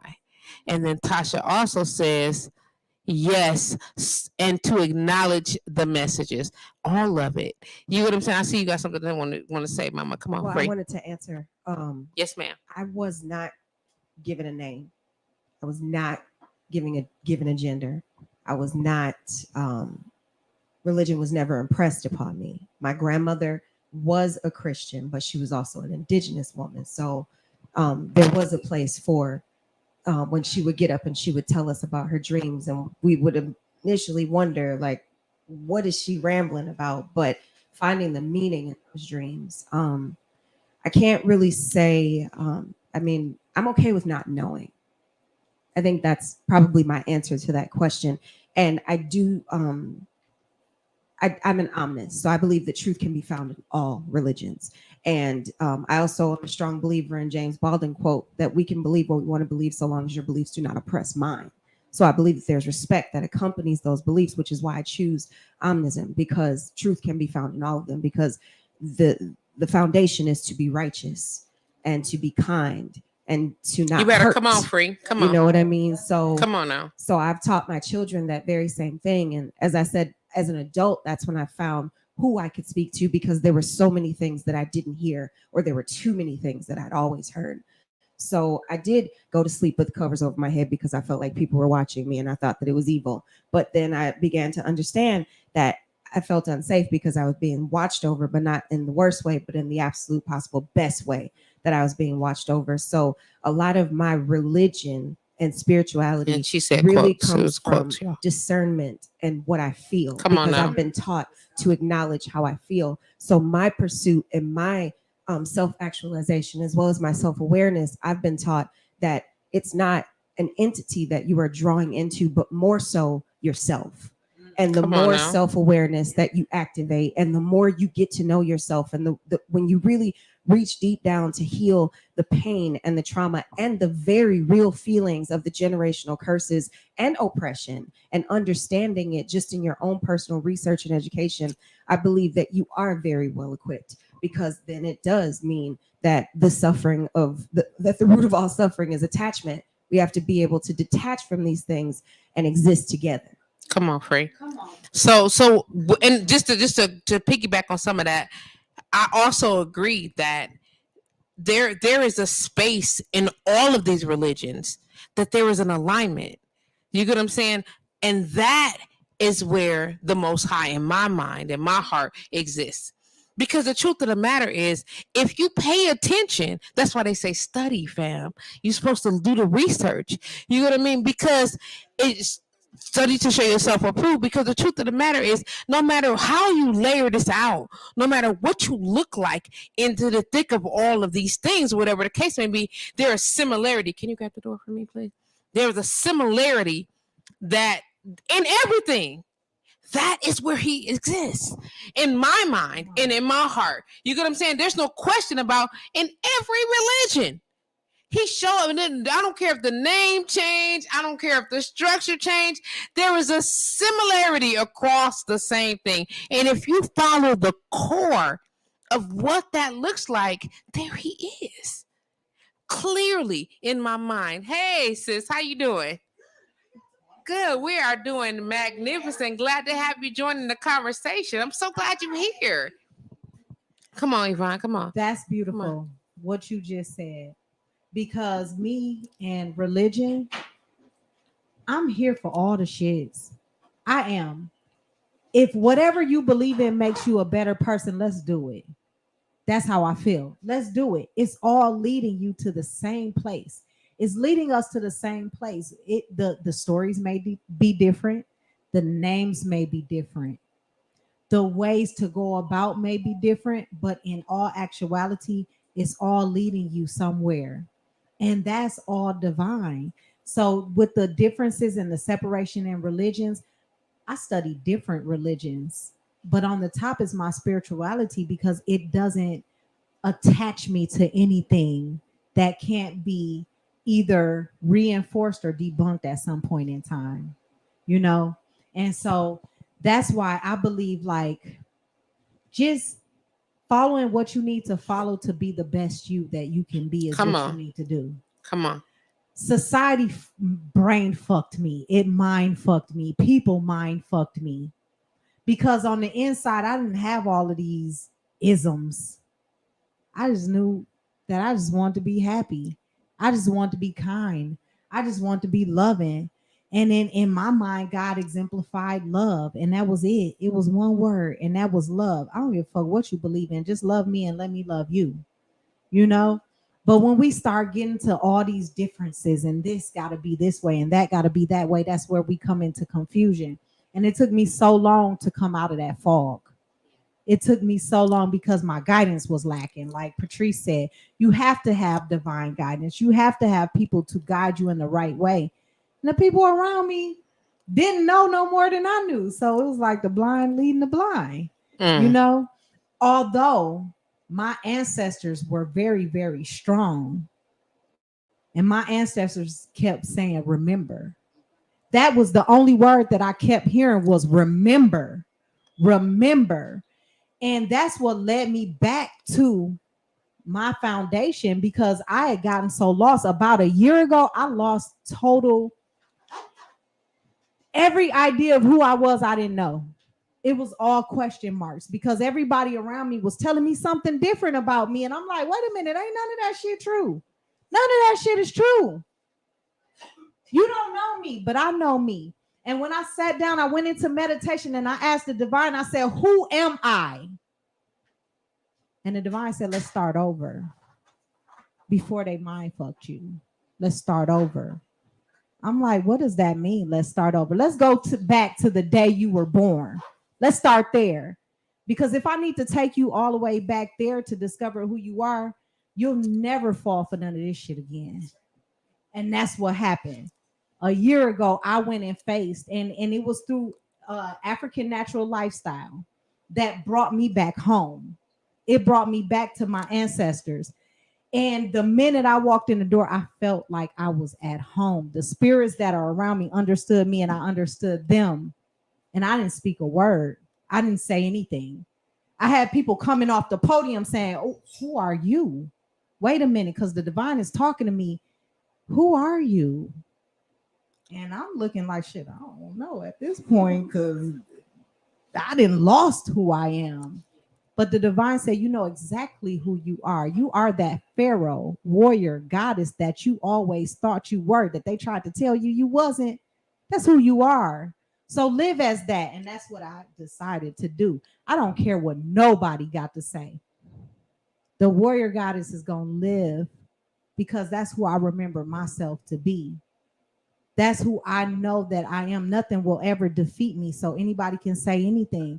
But when you tap into who you really are, your ancestors start telling you, like, I remember you, I remember you, I remember you. Your spirit guides, people who don't know you from nobody, say, you know what?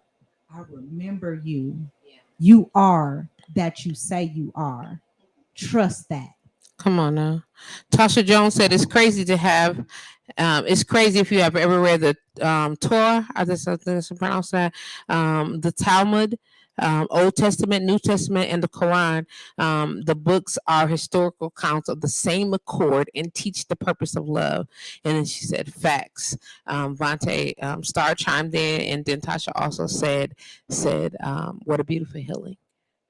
Yeah, I just want to jump in and say that I want us to be careful of when we're talking about, like, there is a common thread between all religions, that we are not sounding all matterish. Facts. I understand. Because if the moment you weaponize your religion against me, and it does not humanize me, we got a problem. The moment you tell a child because they identify as gay or they are gay that Sodom and Gomorrah, shit, it was a whole bunch of problems in Sodom and Gomorrah besides anal sex, baby. Baby.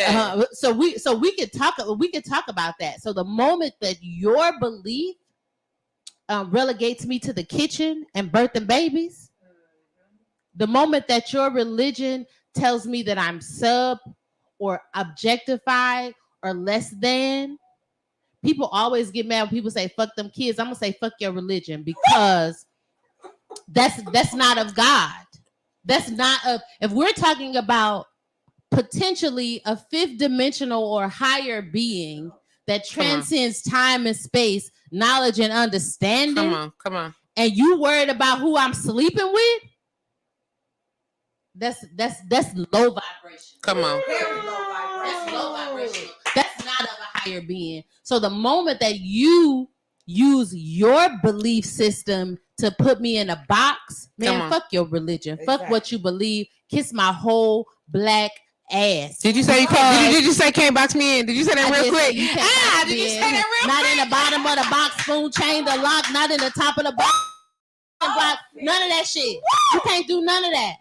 Because the moment that it does not, what you believe does not challenge you to humanize me and change, it's two-dimensional at best. At best? At best, because I was giving them 3. You was giving them 3? I'm gonna give them 2. I'm gonna give them 2 because you can only go to the left or the right. You can only go up and down. You can't go in all different directions. I feel you. It is kind of 2. I feel you. Did you? It's you two-dimensional. I'm just going. Two-dimensional. Sometimes you gotta blow the fire out. If what you believe does not challenge your thinking and honor the humanity of other folks, then you ain't on shit. You, matter of fact, you on bullshit. And so if what you thinking, let me tell you, at work we talk about beloved community, right? And I promise you, there is a Lynetta that shows up in meetings that's like, yeah, we can all figure this shit out together and we can move towards liberation. But Danielle be like, fuck y'all. Mm-hmm. Okay? She sound like Kaisha. And so when Danielle, I'm telling you, because of the words that proceed out of my mouth as Lynetta or as Ms. Alexander Islam, right? Danielle get checked. When Danielle be on some throwing up these and like, fuck what y'all talking about, like I'm about to be a drag and I'm about to light all of this shit up, then that what I'm moving towards shows up on my shoulder. It's not an angel of good or bad that show up, but it's like, fam, remember what you said? Really, it's my hippocampus, right? It's my hippocampus that's recorded every fucking thing that I said out of my mouth. Remember, you said that's how you wanted to be.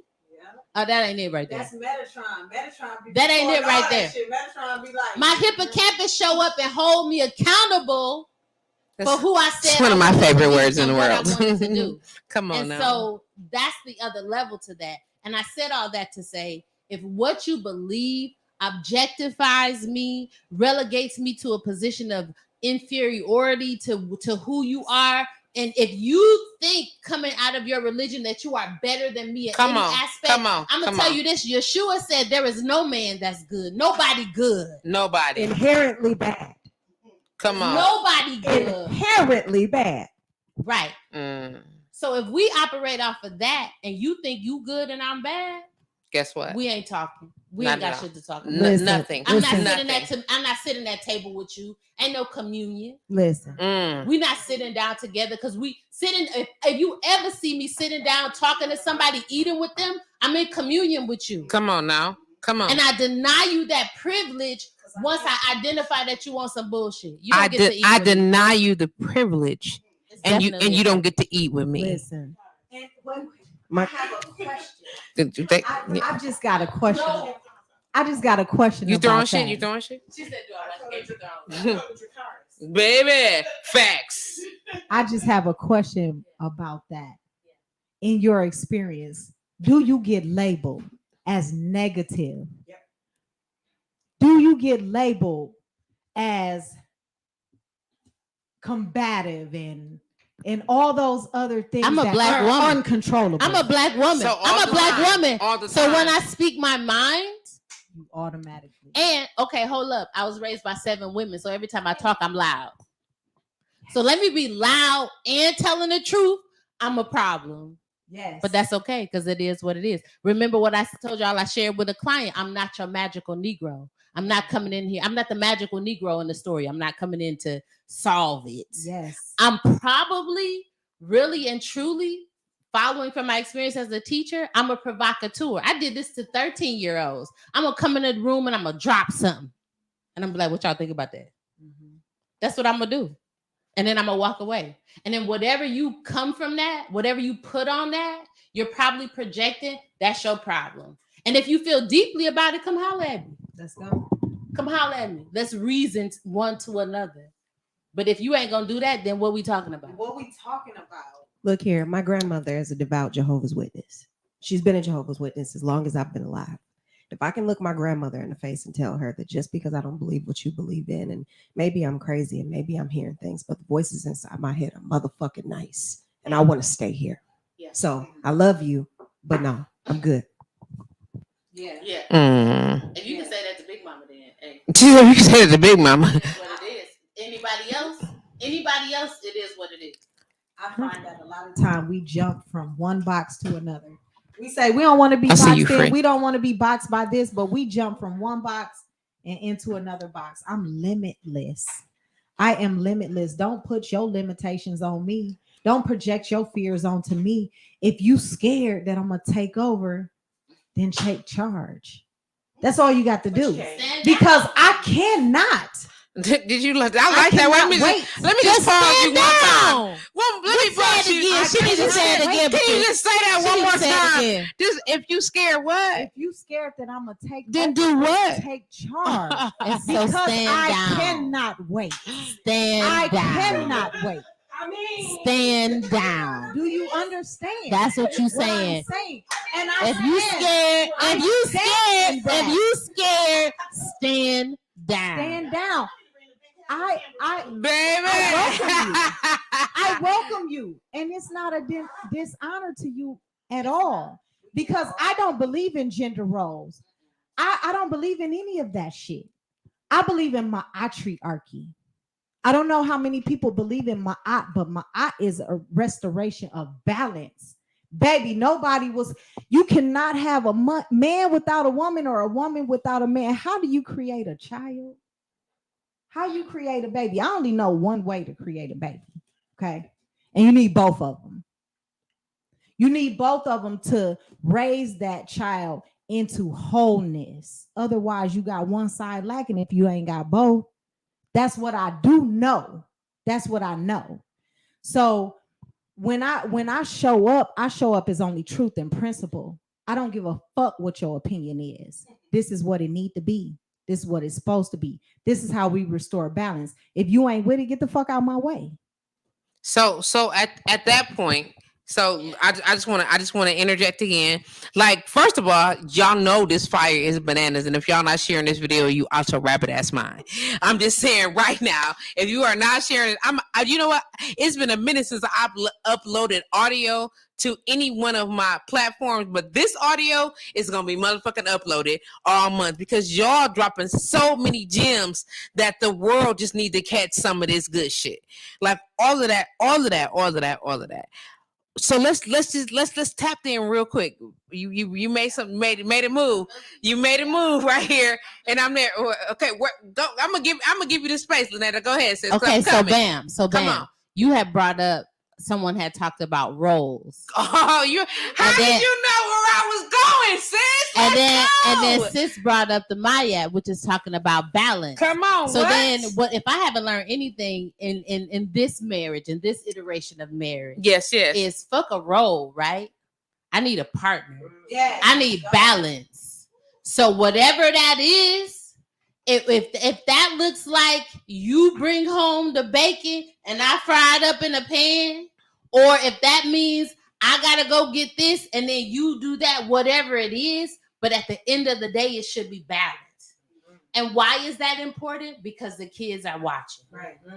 And so what are they learning? And if we don't know anything else, I feel like we've touched on the fact that there are ancestral experiences that have been passed on. So we here in 2022 doing shit that our great folks have done, and we ain't even processed why we doing that. God forbid, most high forbid that my grandchildren still processing some shit that I ain't properly processed. That's right. I ain't learned from. Come on. So then that's the goal. What are we modeling? What are we showing? Yes. And so to me, it's about balance. I don't care who turn it is to cook, who turn it is to wash the dishes, who paying the mortgage. Is there balance? Is there partnership? That's what's important at the end of the day. And at the end of the day, let's bring the Mayad in. Bam. When all the work is said and done, is your motherfucking heart, is it lighter than a feather? Is what you did, is it lighter than a feather? On, Queen. Okay? What is your intention? What you left behind, what you grew from, what you carried over, is your heart lighter than a feather? That's my at the end of the day. At the end of the day, that's my eye. Be balanced. It's about partnership. I'm gonna work on me, you work on you, and we gonna figure this shit out together. Okay, so let me ask this. And I know we got about 45 minutes to get this last good shit in real quick. Okay. I know you should. And I want to thank you, sis, for coming to hang out with us. Thank you for spending your time and blessing me, and for your energy today. It's been a minute. I'm gonna hear this last question though. Okay, so there should be balance. There should be an expectation of give and take, and so we can make it do what it do, however that looks, whatever. What word of advice do you have for some of our sisters who are placing these type of unrealistic expectations in, how do you say, makeshift as relationships? Situations. I did say that. I did say makeshift relationships that you're trying to force fit. You know what I'm saying? All these squares into circles. Okay. How do we forewarn them, advise, suggest, and invite them into a different level earlier on in the game? Because I mean, we on the other side of the crest. I ain't gonna lie. We know what age we are. You know what I'm saying? We having grown woman ass conversation. But how do we tell our daughters You know what I'm saying? How do we tell our nieces or our little sisters? You know what I'm saying? Baby, get off that nigga porch. You know what I'm saying? It ain't him.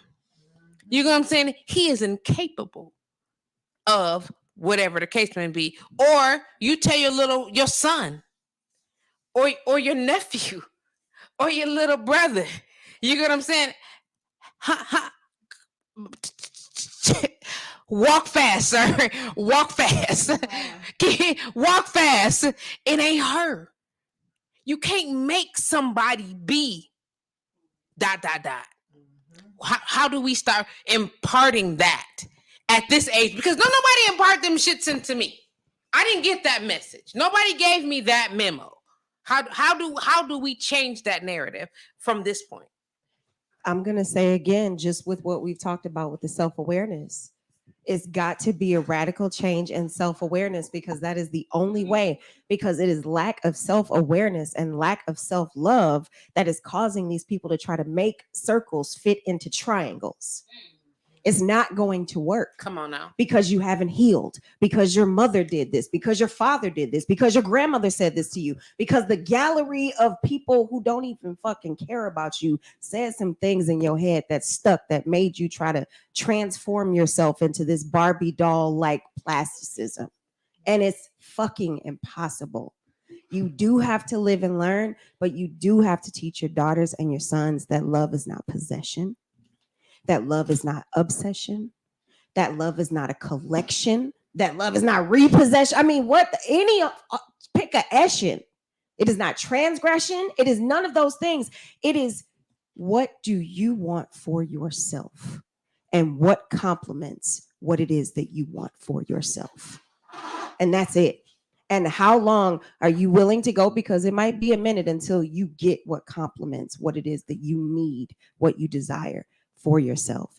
But don't try to make it fit simply because you want everybody else to look at you like, I'm validated because someone loves me. I'm validated because somebody showed some attention to me. I'm cool because I'm wanted. Like, do you want you? That's first. Do you want you? What? Because Come on, you gotta spend more time with you than anybody. Do you like you? Do you like you? I find that, like, even with my daughters, I have 5 daughters, okay? And they ain't got no daddy. They don't have a father to show them their value to a man. So my job every single day, it ain't once in a while. It ain't when I think about it or when I feel like it. My job every single day of the week, every moment, is to show them how valuable they are, how loved they are, how much they deserve. I have to go in. Do you hear me? Because they don't have that. Every girl falls in love with her father first. They can't fall in love with their daddy. He ain't there. So therefore, I have to show them. I have to show them every single day. Baby, what do you want? Because I'm gonna tell you, and I have real ass conversations with my daughters. My youngest one is 7 years old, and she get it. I don't have time to play games. It's psychological warfare going on out here. It's spiritual warfare going on out here.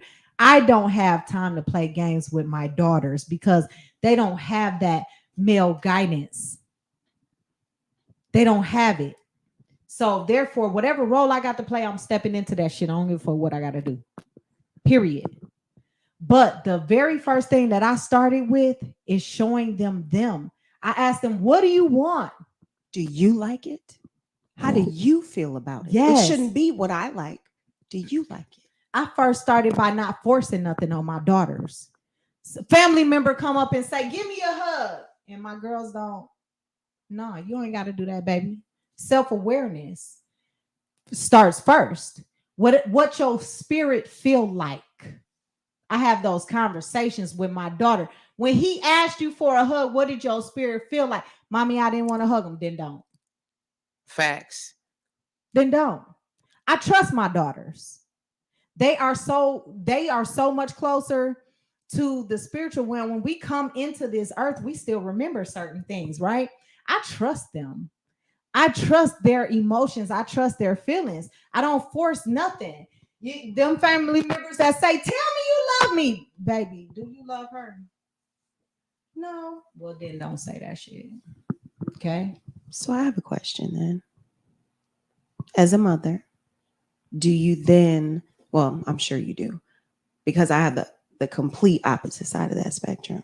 I was raised by a single dad. So while we're talking about gender roles, my father, I always give this analogy. So if my father loves me the way that he does, which I know bar none, beyond a shadow of doubt, right? We have this insane connection because it was just him and I. And then if my heavenly father that I've been taught loves me unconditionally, then even going back into stepping in that role, my role is that I'm fucking divine and I want to be cherished because I have two fathers that love the absolute shit out of me. I deserve to be cherished. But then you have a mother who wasn't. And then her projections come onto you. And even though you have all this abundance on one side, you have all of this emptiness on the other. So how do you contrast between the two? Truth. How do you contrast? Like, Truth. you have projected your shit on me. You've not only projected your shit, but you've given me your trauma. You've showed me how to trauma response. I find you in spaces that I didn't even know you fucking existed. And they are all the bad ones. And I don't know how to control that. And I don't know if I'm loving correctly. And I don't know if I'm being righteous because I do not like you that much, but I am a part of you. So how much can I possibly love me? I know that I'm adored, but I know that I'm also envied and hated. And I don't know how to find the balance between those two. I think you just did. You think so? I think you just found a balance because the only balance is truth. This is That's true. the only balance. You don't have to accommodate one or the other. The only thing that is absolute is the truth. Yes. And so what we do as people is we try to create false scenarios to make us feel better. When the truth is just the truth is just the truth. Call Right. a duck and call it a damn day and Correct. let's go. Correct. What she tell us? How do you feel about family Yes. hierarchical? I feel nothing about matriarchal, No. maternal hierarchical. I fuck Who that. can lead you on the journey that you're going? Right. You. That's it. That's it. That's all. I deal with absolute truth and principle. Absolutely. My homegirl, Kimmy came through the building. What's good, babe? So I was just sitting back there and like, yo, whole testimony like went all through me. This is probably another show. But and I'm sure you've done it before, but maybe We got Mondays. We got Mondays. I had a very complicated relationship with my mother. Still. My father didn't really have a whole lot of relationship with him growing up. They were not good together. I was never the kid that wished my parents got back together. It wasn't good. But I love them both. But it's still. You never see me post about my mom. But what I have learned is that somehow along the ways of my life, the voids have been filled with other women. Yes. And not that my mother wasn't and isn't a good person. She is. She gave what she knew at the time. I personally think that she could have done better. But I'm just going to assume that she gave what she had at the time. But along the ways, amazing women would come out of nowhere. Sometimes strangers on the street. Just to be like, oh, baby, you walking. Or, oh, baby, hold your head up. Or something. Clients on my table.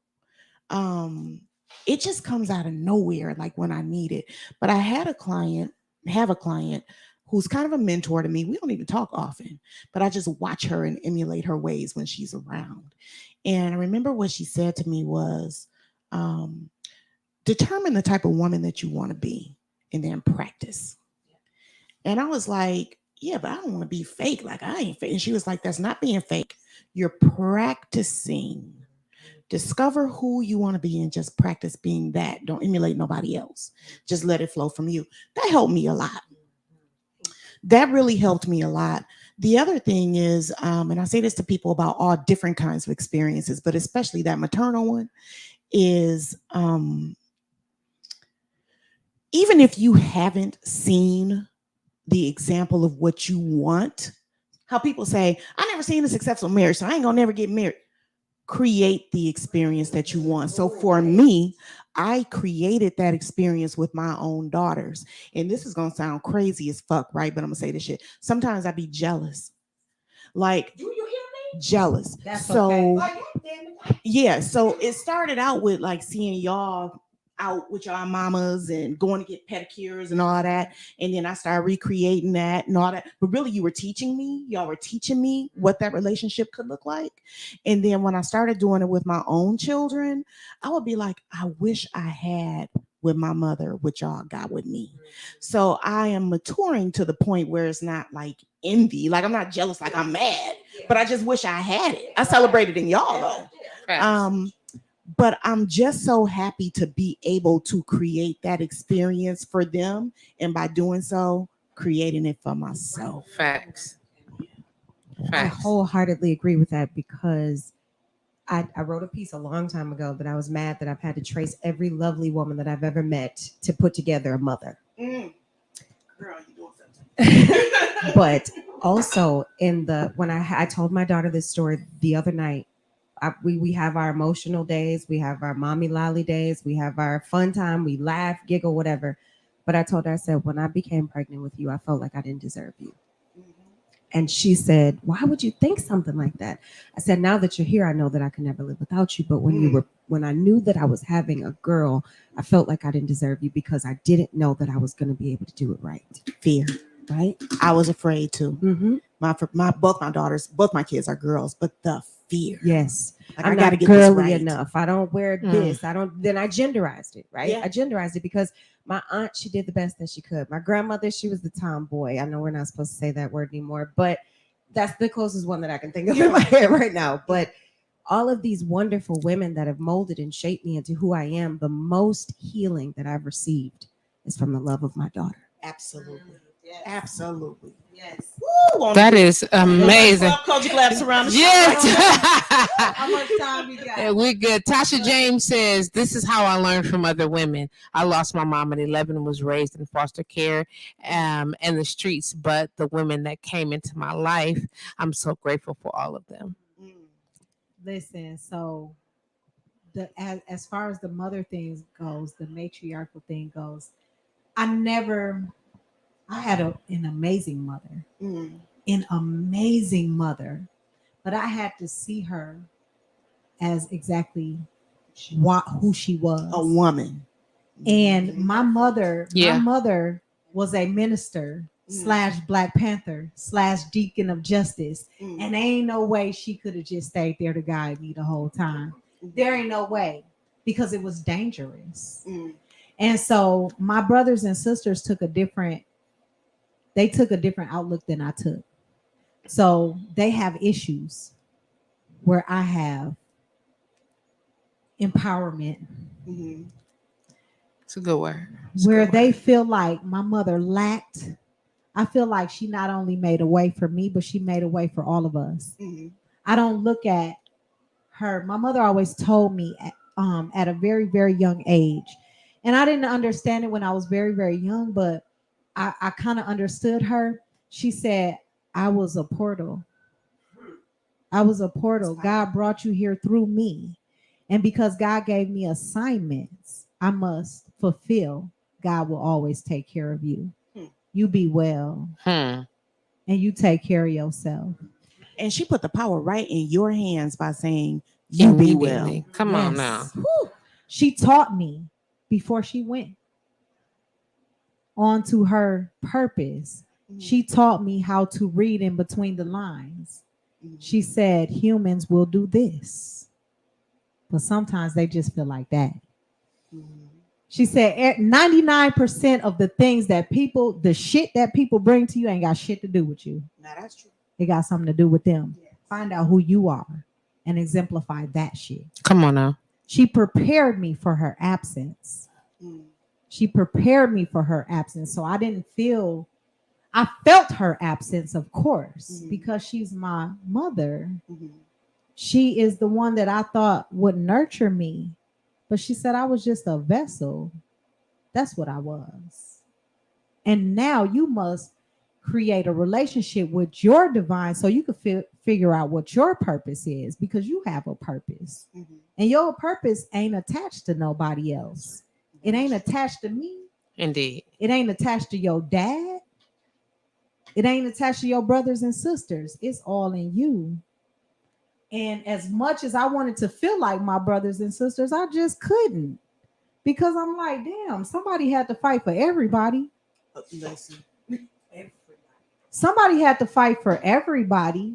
And because she was chosen for that, I can't be mad at her. I can't be upset at her. Yes, I lacked guidance at times. But all the time when I tapped in, I heard her voice. So did I really lack guidance? No, I never did. But society told me, my aunts told me that, oh, she ain't there, so she ain't guiding you. That's a lie. You have to find your own truth. That's a lie, because everything she implemented in me from birth to 13 made me find my way. It made me find my way. But you said that she prepared you from She the beginning, so it was prepared never me. like a feeling of being lost. It's just now she's turned over the reins for me to keep going and figure out my own path. Yes, and that's how I felt. But my brothers and sisters didn't take it the same. They hate her guts, where I feel empowered by her. You know, when I look back, when my my youngest brother actually said to me before his father passed away, his father said, if you truly want to know who your mama is, go up in that bedroom and look through that file cabinet and read those files. Everything does not lie on the surface. And that's what I learned through life, is everything don't lie on the surface. So that's kind of where I am with my situation with my mother. And just in the past, probably few months, I've always, well, I won't say always, throughout my adult life, I've tried to look at her like she is a woman. You know what I mean? Like, we put this mother term almost, and I can say this, like my oldest daughter particularly, I'm almost a deity to her. That's a heavy fucking crown. It is. And so, you know, when scary, because you got a lot of stand up to. But I've tried to look at my mom, like, take that title off of it and just look at her like she a woman, and she was just trying to figure it out. Spiritual being having a human experience. Do you hear me? And we also, don't all get it right. And we don't. And I know that I'm a high expectation having ass Aries. Now, You got April 15th. You have got to come with the fucking fire. And trying to take the judgment out of that, of whether or not she did that, and just trying to see her as, you know, this was a young woman, very young, with 3 babies at the exact same time, a 1-year-old and 2 newborns at the same time. It's a lot. On top of her own abuse, on top of her own shit, I do feel like there are a lot of spaces and places where things could have been done differently. Yeah. You did not always bring your A or C. And so now I'm like, all right, my mama ain't getting no younger, and neither am I.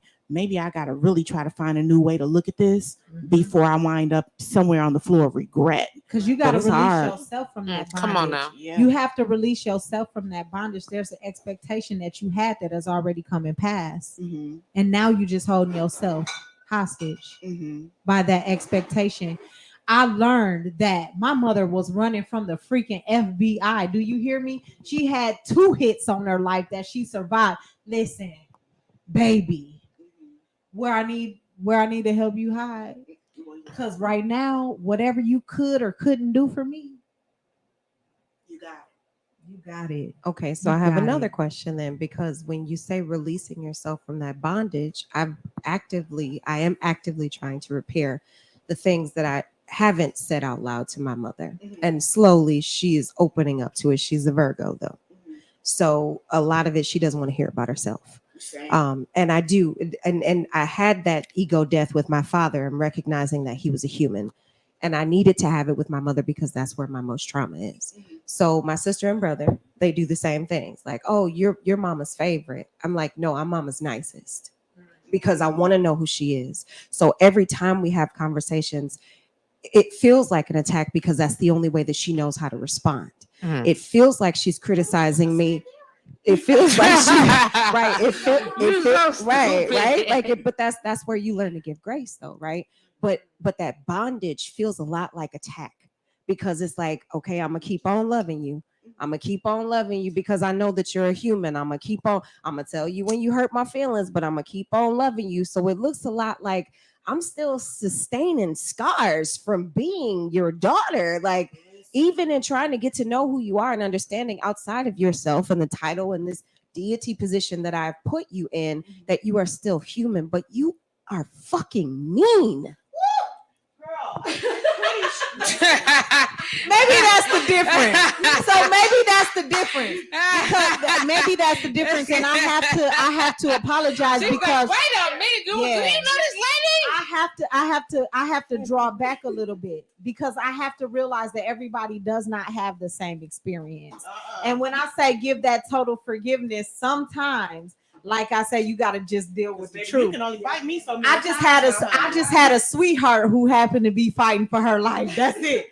So listen, deal with however you have to proceed because I come from when I speak, I come from what I know. Of course. You know. Of course. So yeah, I feel what you're saying. Like, I understand that maybe her self-protection, self-preservation may have been to be mean. I don't know what prompted that.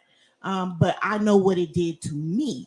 And sometimes I can feel her rising up at times that I don't need to call on that superpower, right? do you hear me? Sometimes she just be, and I be having to be like, okay, stop. She rising up. You didn't have to respond like that, right? But my protection, my superpower is my cut game is so fucking strong. Doesn't it scare you how easily you can disassociate from people and can- detach? And I don't have to fuck with you no more. I just ain't got to talk to you no more. And then there's levels to my detachment, right? Like I can detach and we could still perhaps on some level have a relationship. We may even perhaps on some level be able to do business. Yes. But then there is that other one where I could walk past you like you were never fucking Oh, born. I do it on purpose. Oh, and I want you to see me do it. I want you to feel that chill. Like Y'all see my life happening right now? Do y'all see me? I'm gonna step over here in my Gemini space. Y'all see my life. Y'all see my life. Y'all see my life. Geminis are mentalists No, and Aries okay. rules the head. Okay, You no, understand wait, that? no, my life. Look, what I'm trying to say. Look, no, what I'm trying to explain to you is that y'all know that y'all my sisters and I love y'all. yes, See my strength. baby, See my life. Because See we know war, baby. and it's not Yes. the literal war. I mean, and I don't want to do. I know it's 5 different conversations, but when you think of astrology, it is Aries that we're from Mars. We know to war. And what's worse is because we rule the brain. So people, it is an insult for people to tell me, get out your head. This is what the fuck I do. Why would I ever do that? This is what the fuck I do every day. Like, this is why I am the way that I am. Because I am always in my head. Because I have 7 fucking chess moves ready for whatever decision you make next. So make prepared. your best move. Make your best move. Yes, ma'am. So when you have that war, that you know that it's just inherently within you, but you also recognize calling on that goddess of a mother where she's explosive. She's a ticking time bomb. You have this trauma where you're afraid to react because you don't know, but you see so much of it in yourself. Yes. And my mother, she told me we took her to the mountains. And my aunt said something to me that she called me white girl.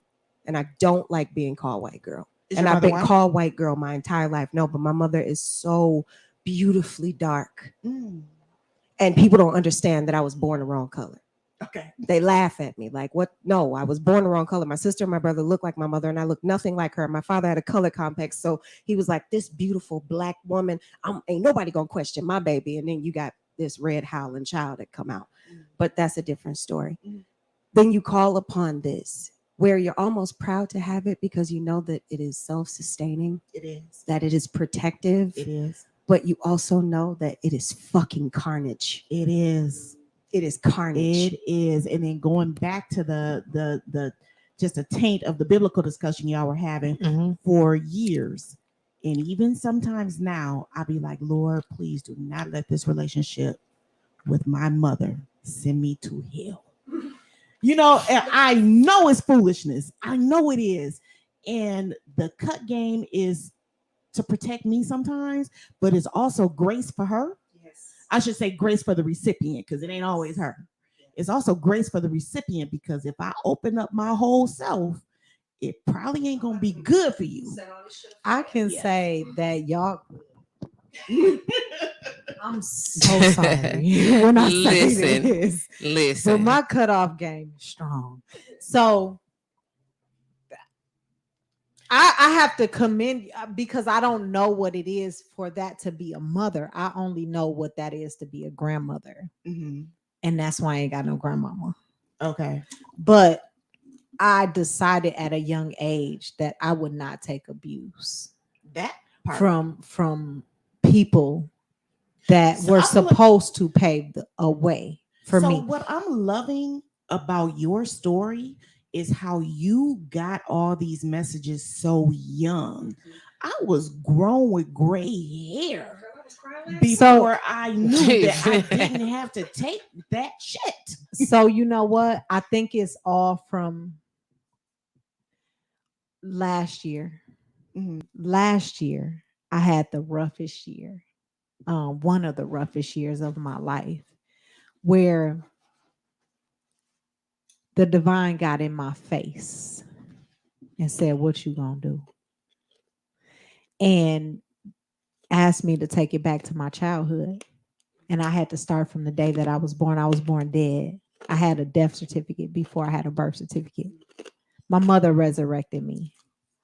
My mother told everybody to get out of the room and don't touch my child.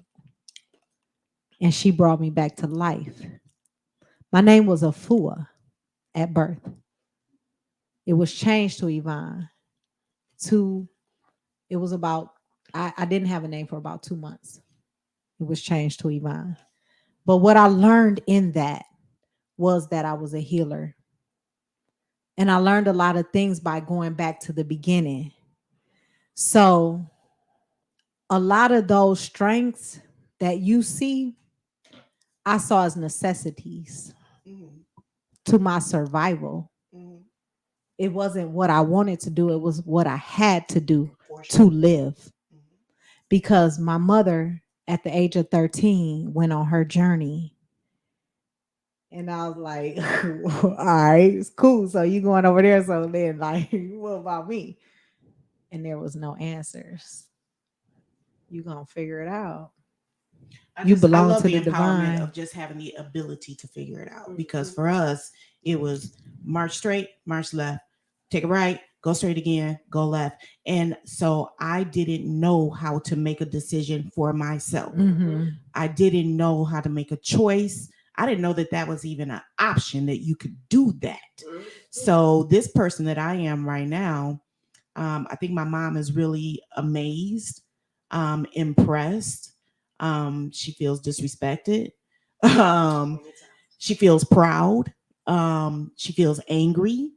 And I feel confused and proud and liberated. So I try to be as transparent as I can about that. But I am finding I am now trying to learn to find power in some tiny speck of acceptance, and some tiny speck of I will crack the door so you can just blow a breath in there. And maybe I'll allow you to breathe it on me. That's right. Yes. And that's okay. Yeah. So what, then, but the so other what you have part to is, like, understand I am is that is finding- absolutely okay. And there's no guilt to hold for that. because she was a vessel. Mhm. But that doesn't mean she was supposed to guide you. Mm. And also, maybe she did guide me. Mm-hmm. Maybe I needed that, and she gave me. Who would I have Exactly what you been needed. Yes. if she had not been that? So that is what at 49 next month I'm trying to open myself up to is you. I was telling a client of mine, when I think about some of the things that I went through, the abuse, the savagery, when I think about those things and I think, used to think, why did that happen to me? Why did God allow? And now the ministry that I have from my table while I'm waxing y'all vaginas is that had to happen to me so that I could coach you through it. That's it. You know That's what I it mean? right Like, there. so That's that it I right can, because there. maybe you need me. Maybe I'm the old lady now that's filling the void instead of all those old ladies that were coming for me. Now I'm her. And so I needed that experience with my mom, who, please don't get me wrong, my mother is a strong motherfucker.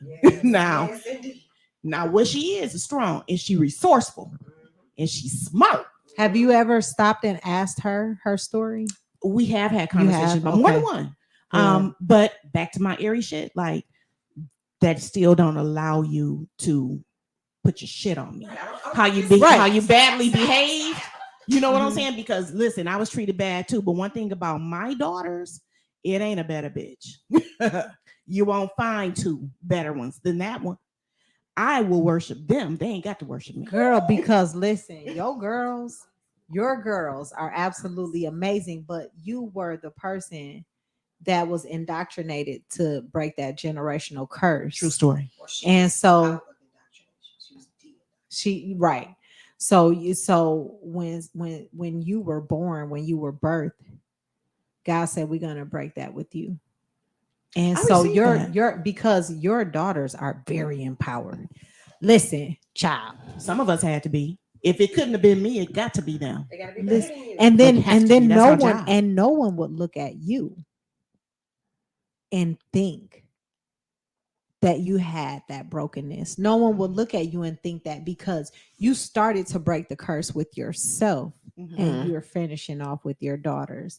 So you know that the generations to come won't endure that same thing. Indeed. Absolutely. You know what I'm saying? Absolutely. So if you had to go first, then there's empowerment there. And I'm okay with it. Yes. I would rather it be that way.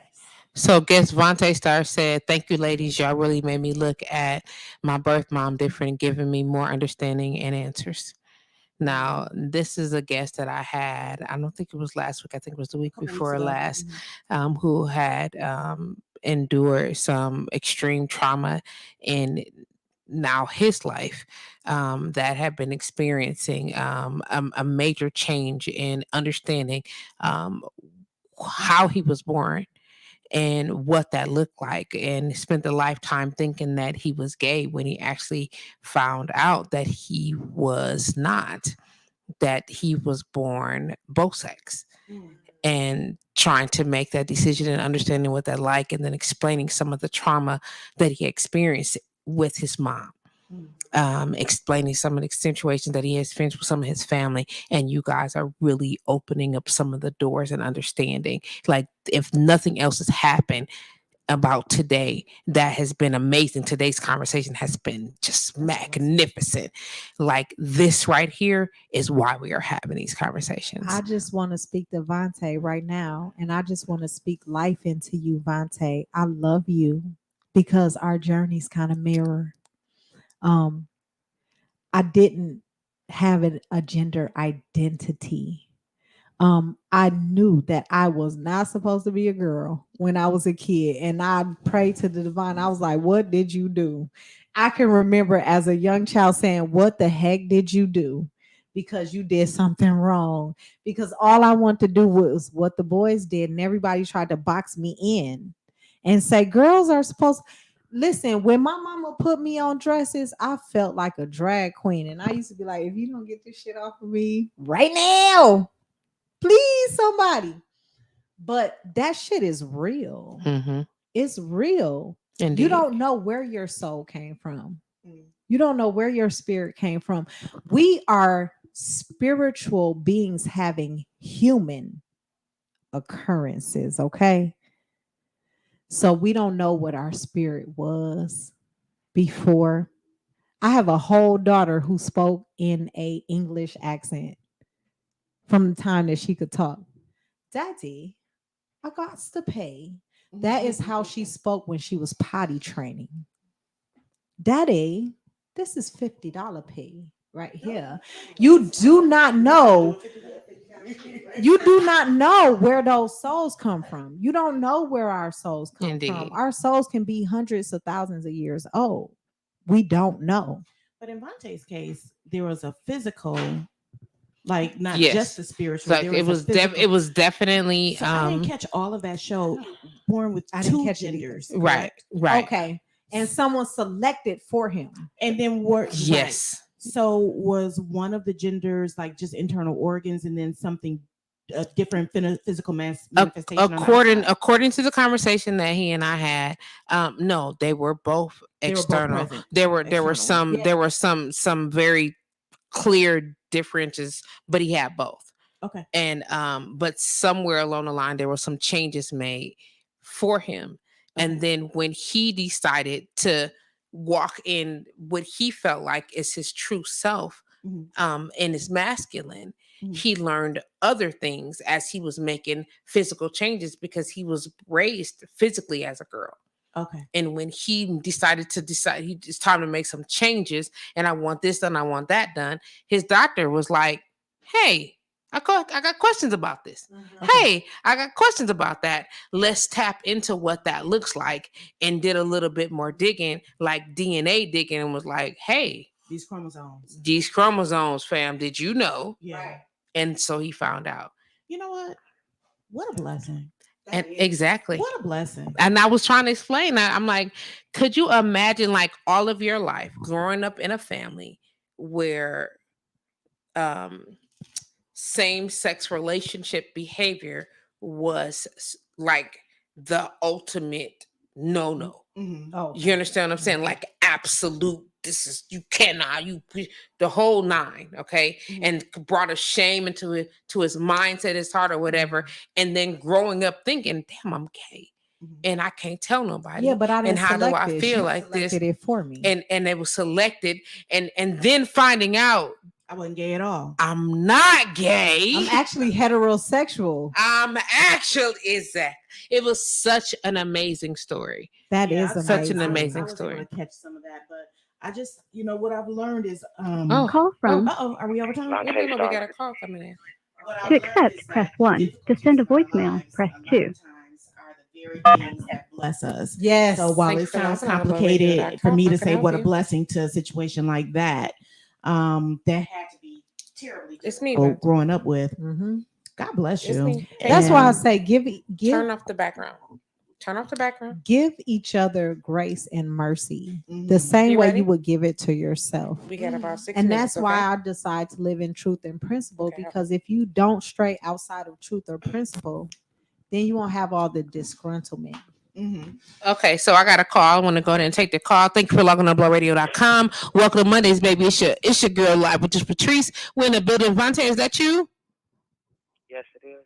Okay, let me turn up the audio there. Kind of speak up a little bit for me, please, so I can make sure we got you loud and clear.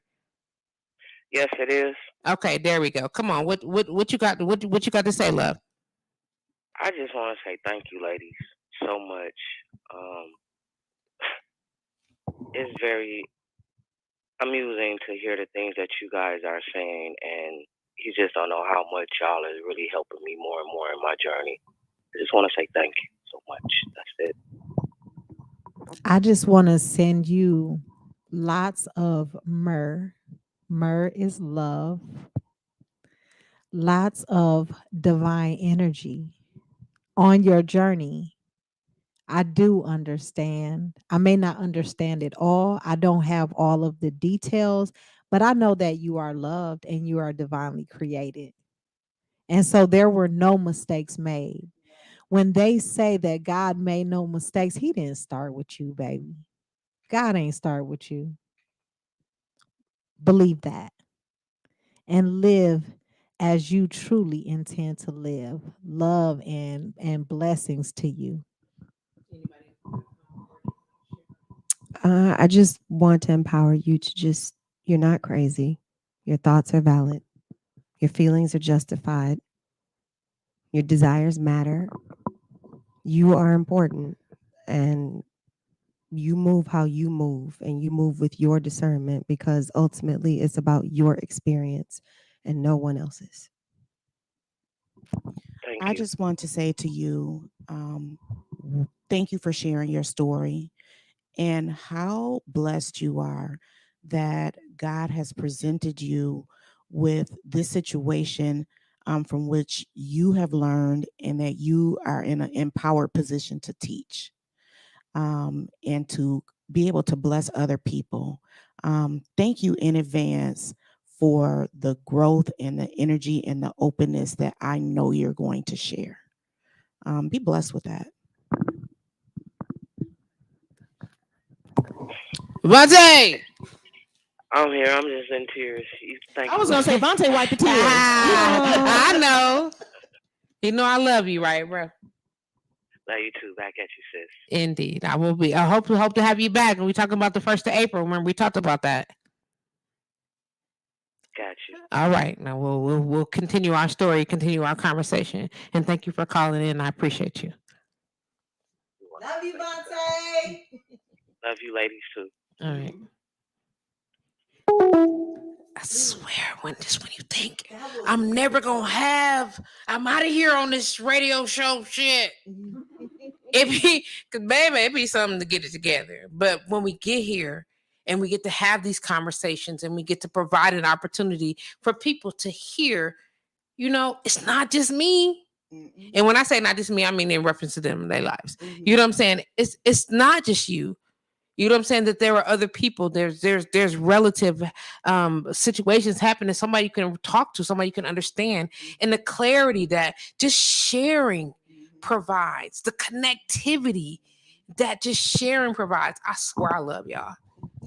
I love y'all for this. Listen, sharing is freaking caring. Sharing is caring. I ain't even lying though. Where are the pickles though, money? Oh yeah, they ain't have them at the stove. So they're just regular gherkins. No, they not. No, they not. No, they not. They were not just regular gherkins. They were not. But you know what? They were blessed by the creatress. Okay, because I'm just trying to tell you, they wasn't a regular. It wasn't a regular pickle. Well, because I touched it. Okay. Well, okay. Because I touched some more, it. and then just, and so stick your finger back in a jar. Yeah. And let me get them because, baby, I don't know what. Yeah, because it's just because I put my essence on. Some, you know let what me. I'm Well, please sprinkle. Let me get some. I sprinkle. Sprinkle me, man. Sprinkle me, man. Sprinkle me, man. But indeed, all I wanted to say is that we need to listen. We need to give each other the same grace and mercy that we give to ourselves. I find that we are so biased towards ourselves and we do not give each other that same grace or mercy. Listen, all of us are walking and there ain't no manual. Facts. Ain't nobody said this exactly how you do it. And if somebody step in and say this exactly how you do it, don't believe their ass. I'm telling you, you better go the other way. Because there is not a one-trick pony. There is not a one size fits all. Every square don't fit into a circle, and every circle don't fit into a square. Know who you are and love who you are. Okay. Bree, you got a closing word before we get up out of here? I just want to empower everyone to chase their own dreams and be who they are and walk into the path that they were anointed to, because we see you and it's time to come out now. It's time to be who you're supposed to be. That's beautiful. I don't really know if I can come behind that. I'm just going to say thank you. Have a good night. You can Russell Simmons us. That's it. So when my kids were small and in school, every single at the beginning of the school year, the first day of school, I would write a note in their notebook so they would see it when they got to school.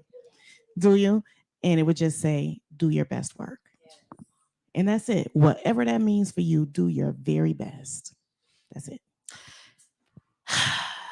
Welcome to Mondays, baby. You know how we get down right here. Live with JustPatrice, BlowRadio.com in the building. It is March, and we are celebrating Women's History with some of the dopest women I know for the next few weeks. Every Monday, I'll be sitting here. We'll be chopping up. I'm going to try to figure out so y'all can see their faces, but y'all can hear their voices. And I think it's something powerful about not necessarily being tied to what it is they look like, but the strength and the power in their voices and the messages that they are delivering.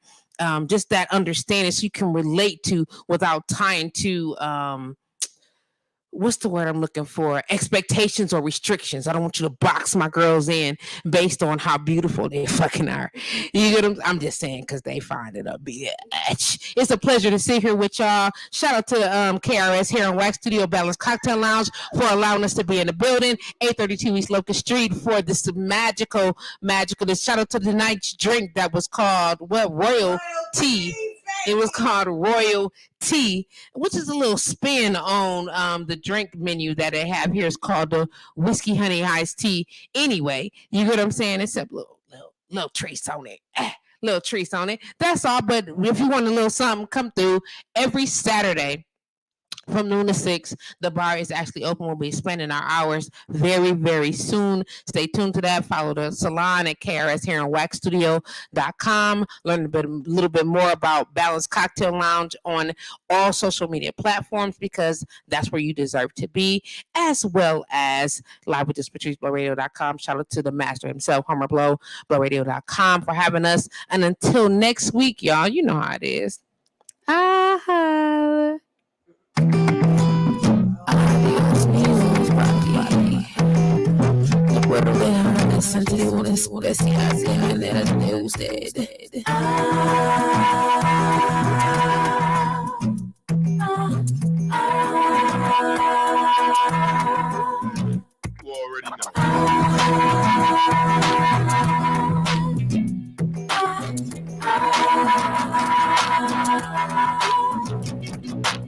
Sometimes it's hard to explain how you feel when your troubles are weighing down. And it's hard to accept that the world has your back when you cry and there's no one around. But it's okay, girl, to take a day, girl, to regroup and to relax your mind. I know your pain, girl. Trust when I say, girl, that tomorrow is gonna be alright. Breathe.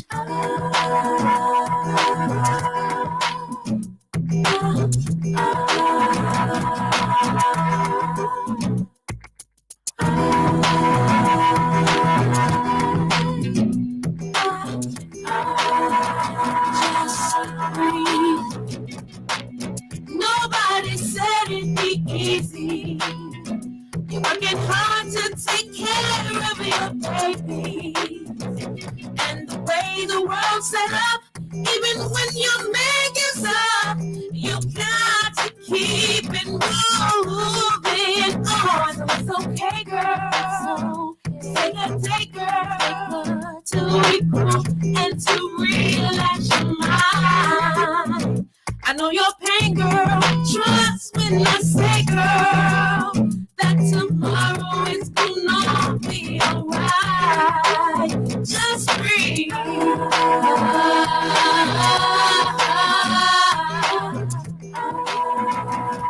Just breathe. Just breathe. And lay your troubles down.